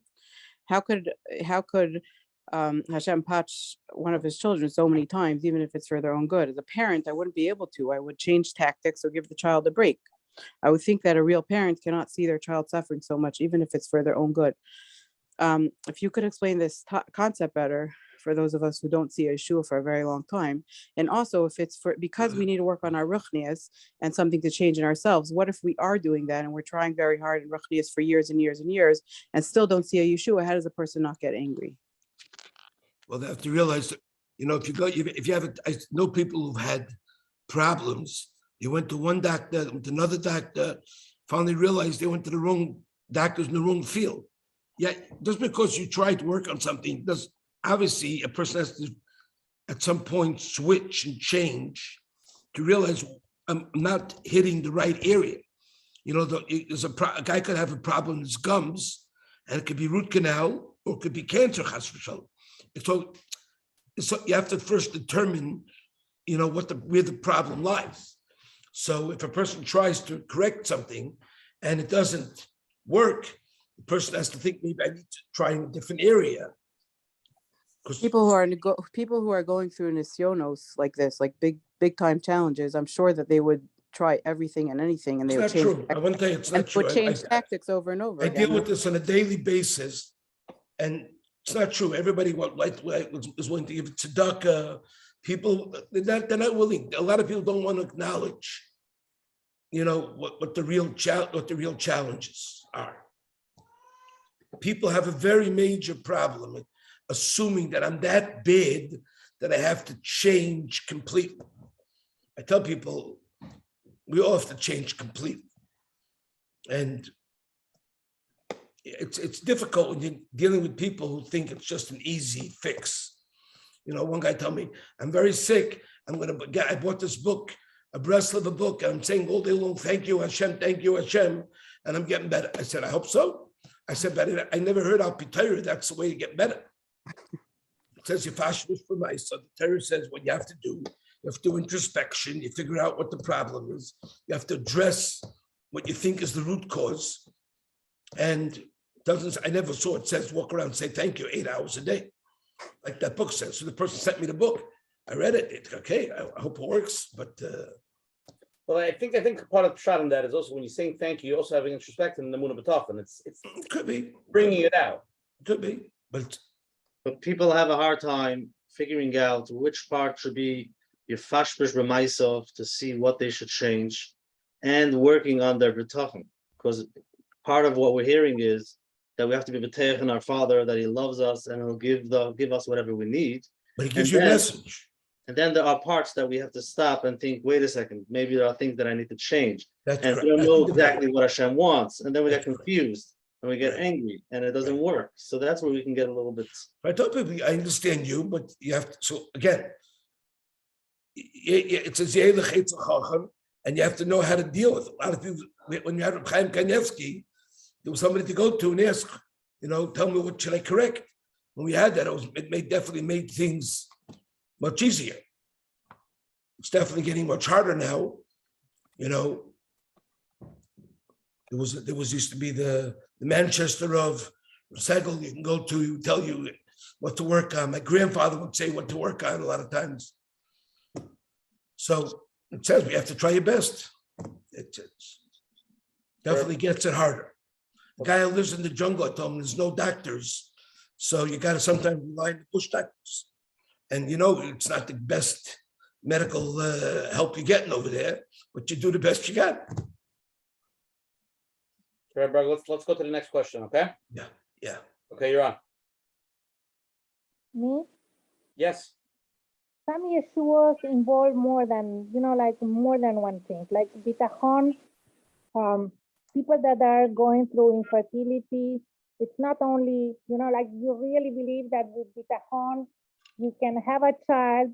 Sometimes the process is very expensive, so you need also the Bitachon to get the money, or liver transfer, like a kidney transfer. Sometimes, involves a lot of Bitachon. And really, you think that with Bitachon, every person that can have children will be able, if they believe in that?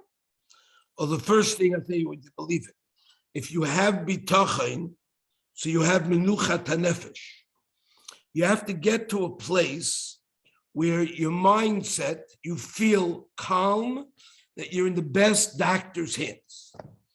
You have to feel, if you don't feel like that, then you don't have Bitachon. Bitachon means feeling that I'm in the biggest doctor in Sloan Kettering, in Cornell, in Boston. I'm in the best doctor's hands, who's giving me the best chances. And a lot of people don't have kids. They went to the A-Time, they went to these wonderful organizations, and they put them in touch with doctors who gave them great hope. And they had children, Baruch Hashem. So you got to feel that Hashem is your doctor and that you're in the best doctor's hands, and that Hashem will want you to have kids. So if you feel that, it's the best you can feel. They are not free. No, don't think that the Bonei Olam pays for everything. They're very today there's wonderful organizations that provide amazing assistance. Klal Yisrael is amazing chesed, people with hearts that are all the shluchim of Hashem that provide. I know hundreds of women who were provided with tremendous financial benefits through these organizations that gave them the hope to have the children. And then there were people who don't have access to these places and have to be Teich and Hashem straight. And Hashem's giving them kids that way. We got to try all the means we have at our disposal. Okay, Rabbi Brog, let's get to a bunch more questions, okay? Yeah, we're good? Rabbi Brog, you good? Still good. Okay, so the story, somebody made a shidduch with a very good bacher from a very good yeshiva, and they made the shidduch, and they got engaged, and then basically after the engagement, the future mechatanim, the chassan's parents, are asking for a large amount of money support and rent, and the guy says he's a rebbe, and he has low income, his wife's a teacher. He says he has two options. He either could say yes, even though logically there's no way I could actually keep my word, or just to be honest, say, listen, I can't afford those numbers, and those are long-term commitments. What is the proper way to go about such a situation, right? Okay. The proper way to go through this is to realize that you don't support your kids. No one supports his children. When Hashem allocates money to a person in Rosh Hashanah, he allocates the money for you, for your wife, for your children. You are just the teller, the bank teller that gives the money to the children.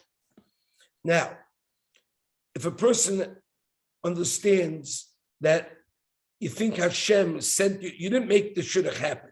You're not the morale and you didn't create a goyim. So Hashem sends you that shidduch.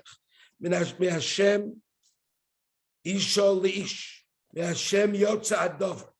Now, do you think that Hashem does not know that it's normal for a younger man, a quality fellow, to sit and learn and be supported?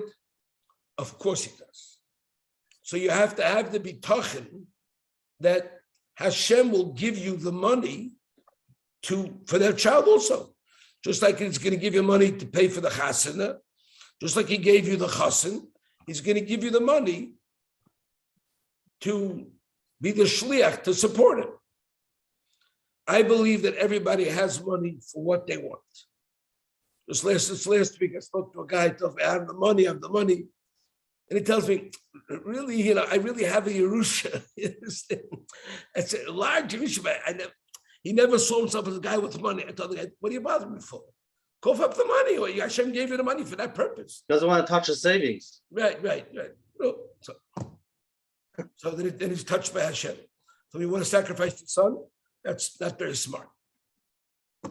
So maybe mortgage your house. Who told you a house is more important than what you call, than helping a child out in Kail? But I deal with this all the time. I tell people, I can't tell you to believe that Hashem is supporting your child if you think you are. So you're a kaifer in the first place. You're longer loony bin, that you think you're supporting people. Last time I thought Hashem was a son of Sayyidul Kulib, there's nobody else in son of Fire, it's anybody but Hashem. And you think you're your competition with Hashem. Okay, I wish you well, but you should see a good psychiatrist, a couple of pills, bring you back to reality. You're saying the right thing is to take it upon yourself, even though you know No, not after you got married. After your son's engaged, it's too late then. No, if you don't have the bitachon, you can't do it.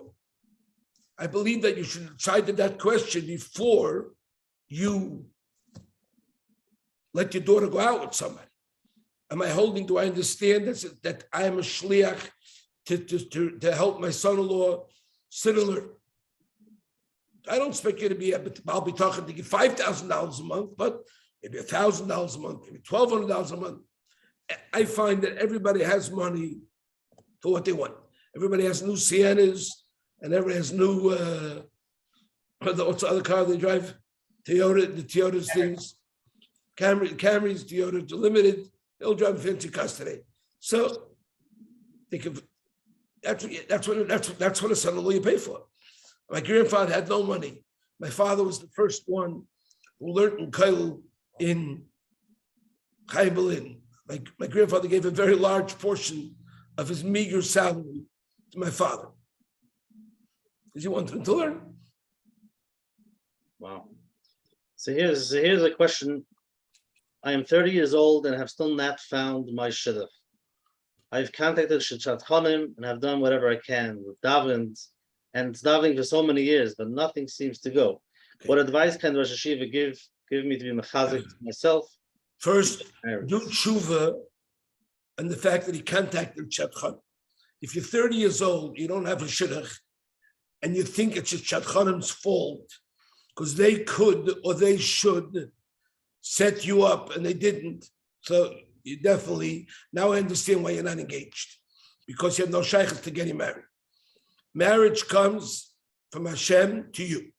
You need to look in the mirror and do deep introspection.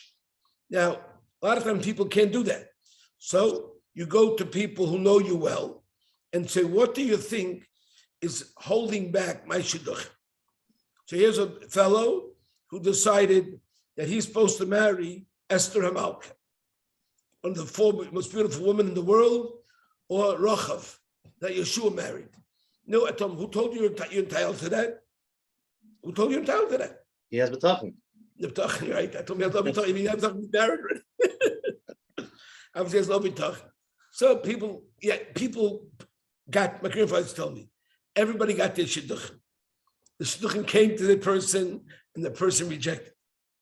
I followed hundreds of people close. I know, everyone tells me I'm not picky, but when I see picky people do silly things, the first shidduch Hashem sends them was the perfect shidduch for them. They say, I didn't feel it. My grandfather told me, when it's in Torah, you have to feel it. Rav Shach says, when it's in Torah, you have to feel it. I asked Reb Chaim Knesset, he said, my father said, you don't have to know things, feeling things. Where's that? Oh, no, we ask a therapist to tell you, wow, this is so-and-so from Lakewood says, you can't marry somebody unless you have that chemical connection. So. And Shatchanim in the beginning, by the 20-year-old, you're asking for Shatchanim or also not? What? Shatchanim for the younger. You don't need, unless you live in Timbuktu. If a person lives in Lakewood, he went through the whole system. He went to elementary, high school, and he doesn't live after Jackson. Still, even if he lives in Jackson, there's Jews in Jackson. Wherever he lives, there's people that there know him. I don't say it's wrong. I'm not saying it's usher, but it's not necessary. They're not going to bring you any issue.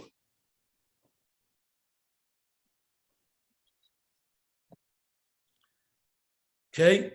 Okay, Rabbi Brog. Well, just one more question, interesting question. Okay. Whenever I try to rely on Hashem for various things that I need in my life, I daven long Shemona Esrei. I talk to Hashem for a very long time. I say many kapitel film. I talk about my needs and my wants and things I'm waiting for the Yeshua. There's a little voice inside of me that tells me I'm being delusional and that Bitachon is only a concept. What can I do to help myself believe that I'm talking to Hashem and He's hearing my request, even though He may not give me what I'm asking for? He's not giving it to me currently. I'm not saying this question because the fact of the matter is it's a Metzias. Hashem hears every single tefillah that a person says. Korav Hashem l'chol korav l'chol asher yikra'u v'emes. As a state, that's a fact. So whether you feel it or not, it's irrelevant. So a person has to know that he has to really do some introspection on his request to know, does he have bitachon, he's going to get it? Or he's trying to get it through tefillah. There's two different mahalach. Tefillah demands one mahalach, and bitachon is a different mahalach.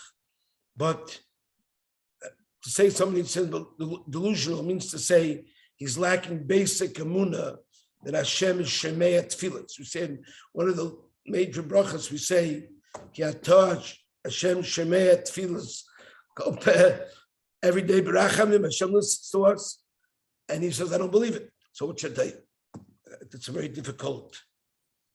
Which mahalach should we take, tefillah or bitachon? So if you have bitachon, it's definitely much easier because it's much less chusn to gain what you want with bitachon. With tefillah, you need more chusn. And with bitachon, there's no tefillah? The others didn't go with bitachon, they didn't want bitachon. They wanted to have tefillah. So they davened their kishkas out and they graduated and graduated and graduated because they knew HaKadosh Baruch Hu was mis'avel at tefillah and tzaddikim. Many of us live that way. Well, keep trying. So maybe it says in the Chazal, say Masi Agia Maisa Maisa, but how far you reach it? But bitachon is much easier now. You need less chus. And what if somebody feels he doesn't deserve it? That's nonsense. Because it says in Chazal, it's the Rasha B'teach B'Hashem Chesed Yisei V'Venu. No matter what. No matter what. That's the Chum Chaim. But on the other hand, you said Yifashmish B'Maiso. No, I told you, if you have a gzeira in your life, you have to be fashion. Why something gone wrong? Why something happened? You have to address that. But then once you addressed it, you have to be taken by Hashem. It's going to get what you go. A person looking for shit, a person wants to find shit, that's not a gzeira. That's. It's to pay for a bris. It's to pay for a mitzvah. Pay for your kids' camp. That's not exciting. Okay, Rabbi Brog, let's go to closing. We're gonna wrap it up a little bit, then we'll leave you. Rabbi Brog will give the oil closing chizuk. Again, I go to Rabbi Yisroel Brog for coming on tonight, giving tremendous chizuk. It was a huge crowd here tonight, Hashem, and the thousands and thousands of people that will listen to the shir, Hashem, and get chizuk from it. Again, I said Ari Parna sponsored the Shila Nishmas, his father, Rabbi Ram Zeb ben Yisachar, and it's supposed to be a special Yerushalayim for Eta Rezel Bas Shoshana Bas Rus. It's Eta Rezel Shana Bas Rus. What was the other person's name? Shana Bas Buria. She was having open brain surgery now. Should be a discuss for that person as well. And the Gersh Shkef again coming on again. If anybody wants to join the WhatsApp, I can send you every Sunday the flyer. WhatsApp me at 848-525-0066.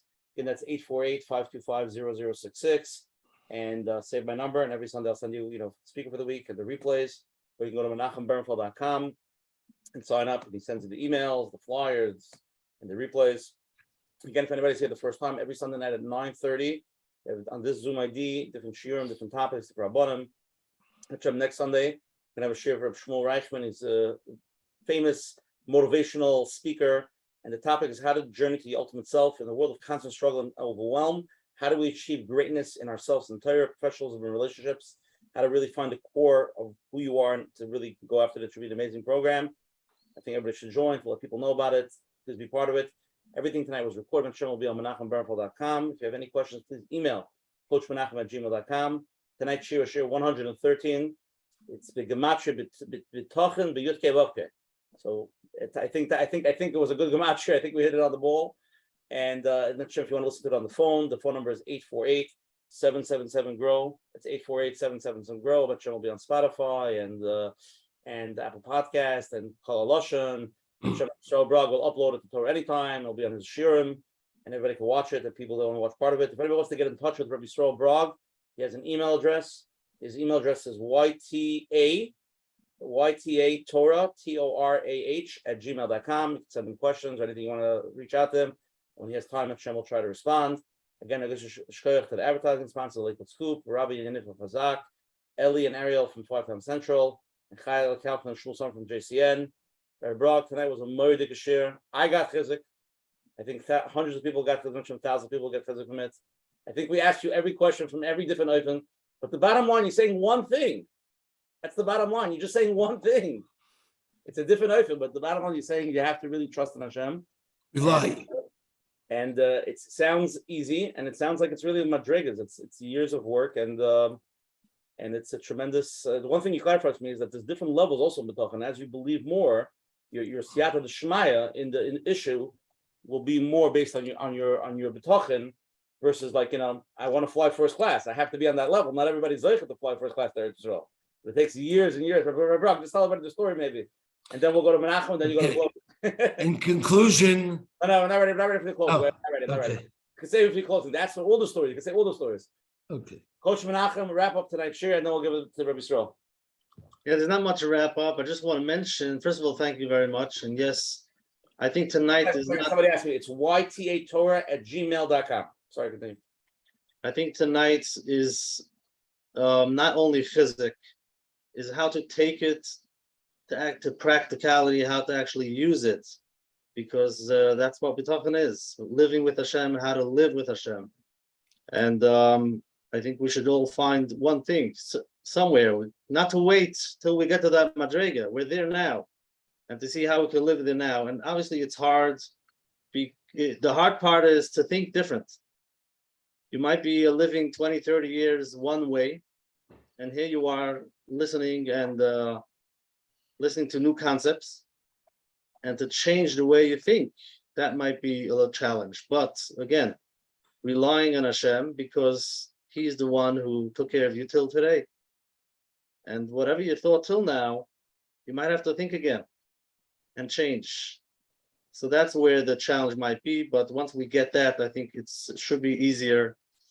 And the mitzvah, everybody should be able to take it in their lives, not only physic, to be able to practice and feel connected, closer to Hashem. We should be able to have menuchas hanefesh, to do what Hashem wants. We should be able to do on this world amidst Hashem. So thank you very much for the physic and for everything else. Shkoyach. Rabbi Yisroel Brog, please leave the oilam with Divrei Chizuk. Take the whole 2 hours and wrap it into one punch. In conclusion, I just want to leave you with Bitachon is a subject that applies to every single aspect of your life. And to wake up tomorrow and say, I have Bitachon is nonsense. But what you should do is start with one area. Take one area of your life where you saw the hand of Hashem. There's nobody that doesn't have stories. Everybody's got stories. Everybody has episodes where Hashem has shown him the warmth, the specialty, the uniqueness. We just had a story. We were coming back from Eretz Yisrael on Turkish Airlines. Me, my wife, and a Talmud of mine. We stepped up to the ticket counter. We had business class tickets, and the lady looks at our tickets and she says, "There's a problem here." She goes and she calls somebody from the back, some big guy in the Turkish Airlines, and he says, come with us, come with me. And he takes us into a back office and he says, I want you to know that only one of these 3 tickets is real. The other 2 are forgeries. I said, forgeries? Maybe it's a mistake. He said, there's 10 mistakes on each ticket. It can't be a forgery. It can't be a mistake. They're forgery. They're invalid. I don't know how you got on a plane from Cleveland with these tickets, but we can't let you fly with them. I'm very sorry. I said, we paid a fortune for these tickets. He said, well, and it's a full flight. He said, if you want to buy tickets, there's 2 tickets left on the flight. One is for $4,100 and one is for $4,800. And I said, no, we're not going to buy the tickets at this point. We'll have to think about our options. But if the worst, I could think of worse things, I told him, of getting stuck in Eretz Yisrael for another night.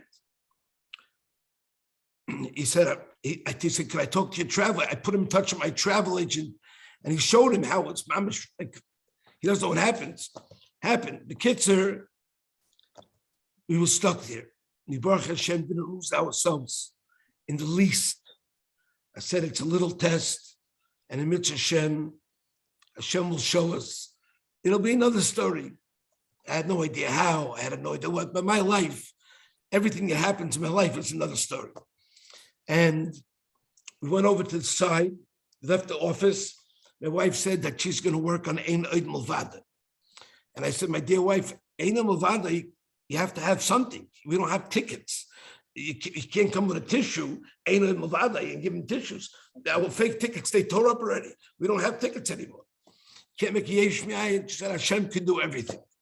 So she started saying Tehillim with Ein Oid Milvada. Me and this other fellow were discussing our options. About 15 minutes later, this head guy came out of the office. He said, oh, you guys are still standing here? I said, yeah, we're still standing here. He says, what are you doing? He said, we're trying to figure out our options still. He said, you know what? Don't go away from here. He goes back into the office, comes out 5 minutes later, and he says, what I'm about to do, I've never done in my life. And what I'm about to do, I never will do in my life. And what I'm about to do, even now that I'm doing it, remember, it's not being done. I said, I hear you loud and clear. Put his hand in his pocket. He pulled out 2 first-class tickets. He said, I booked you straight through to Cleveland with boarding passes. You have nothing to worry about. Have a safe trip, guys. I told the guy, you ever heard of the mileage program? I said, you earned yourself a lot of miles tonight upstairs. Use the miles wisely. So did Hashem do it? Of course Hashem did it. Most people go, what? To start trying, man. Get angry with the travel agent. That's why Hashem wanted it. You got to be calm. But in every area of your life, it's different.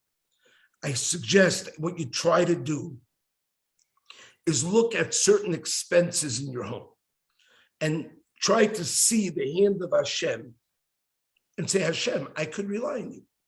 I rely on you in that area. If your car works, your car doesn't break, say, Hashem, I thank you for my car not breaking. I'm relying on you. My car is not going to break in the future. You can have that reliance. A car doesn't have to break. A car breaks when Hashem wants it to break. You pick different areas in your life and strengthen your bitachon Hashem, and that'll be your basis to say, I know now rely on Hashem in this area. I now rely on Hashem in that area. People rely on themselves, they do exercise. They're stupid people, they think they do exercise, they're going to live longer. Like Jim Fix, I always tell the story with Jim Fix. He was the guy who introduced the craze of running. He came up with this whole shita because his father died young, his brother died young. He wrote a book called Running for Life. And what happened to him? He was a young man in his 40s. He was running and had a heart attack and dropped dead. I said, they should change the name of his book, called Running for Death. A person that lives because Hashem wants you. I didn't say anything wrong with doing exercise, nothing wrong. But you have to stadless. But you have to know that stadless doesn't help you. It's Hashem that helps you. Hashem is kaveya, how long you're going to live. Of course, you're supposed to take care of yourself, but you have to realize there's nothing that happens without Hashem. And we're the recipient of Hashem's chesed day and night.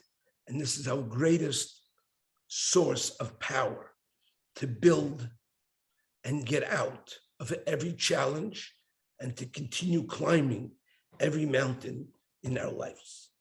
Have a wonderful evening, everybody. Bracha v'hatzlacha in all in your yan. Amen. Rabbi Brog, thank you everybody for joining tonight. Hashem will see you next Sunday night, same time, same Zoom ID. So Shmuel Reichman. Good night, everybody. Have a good night.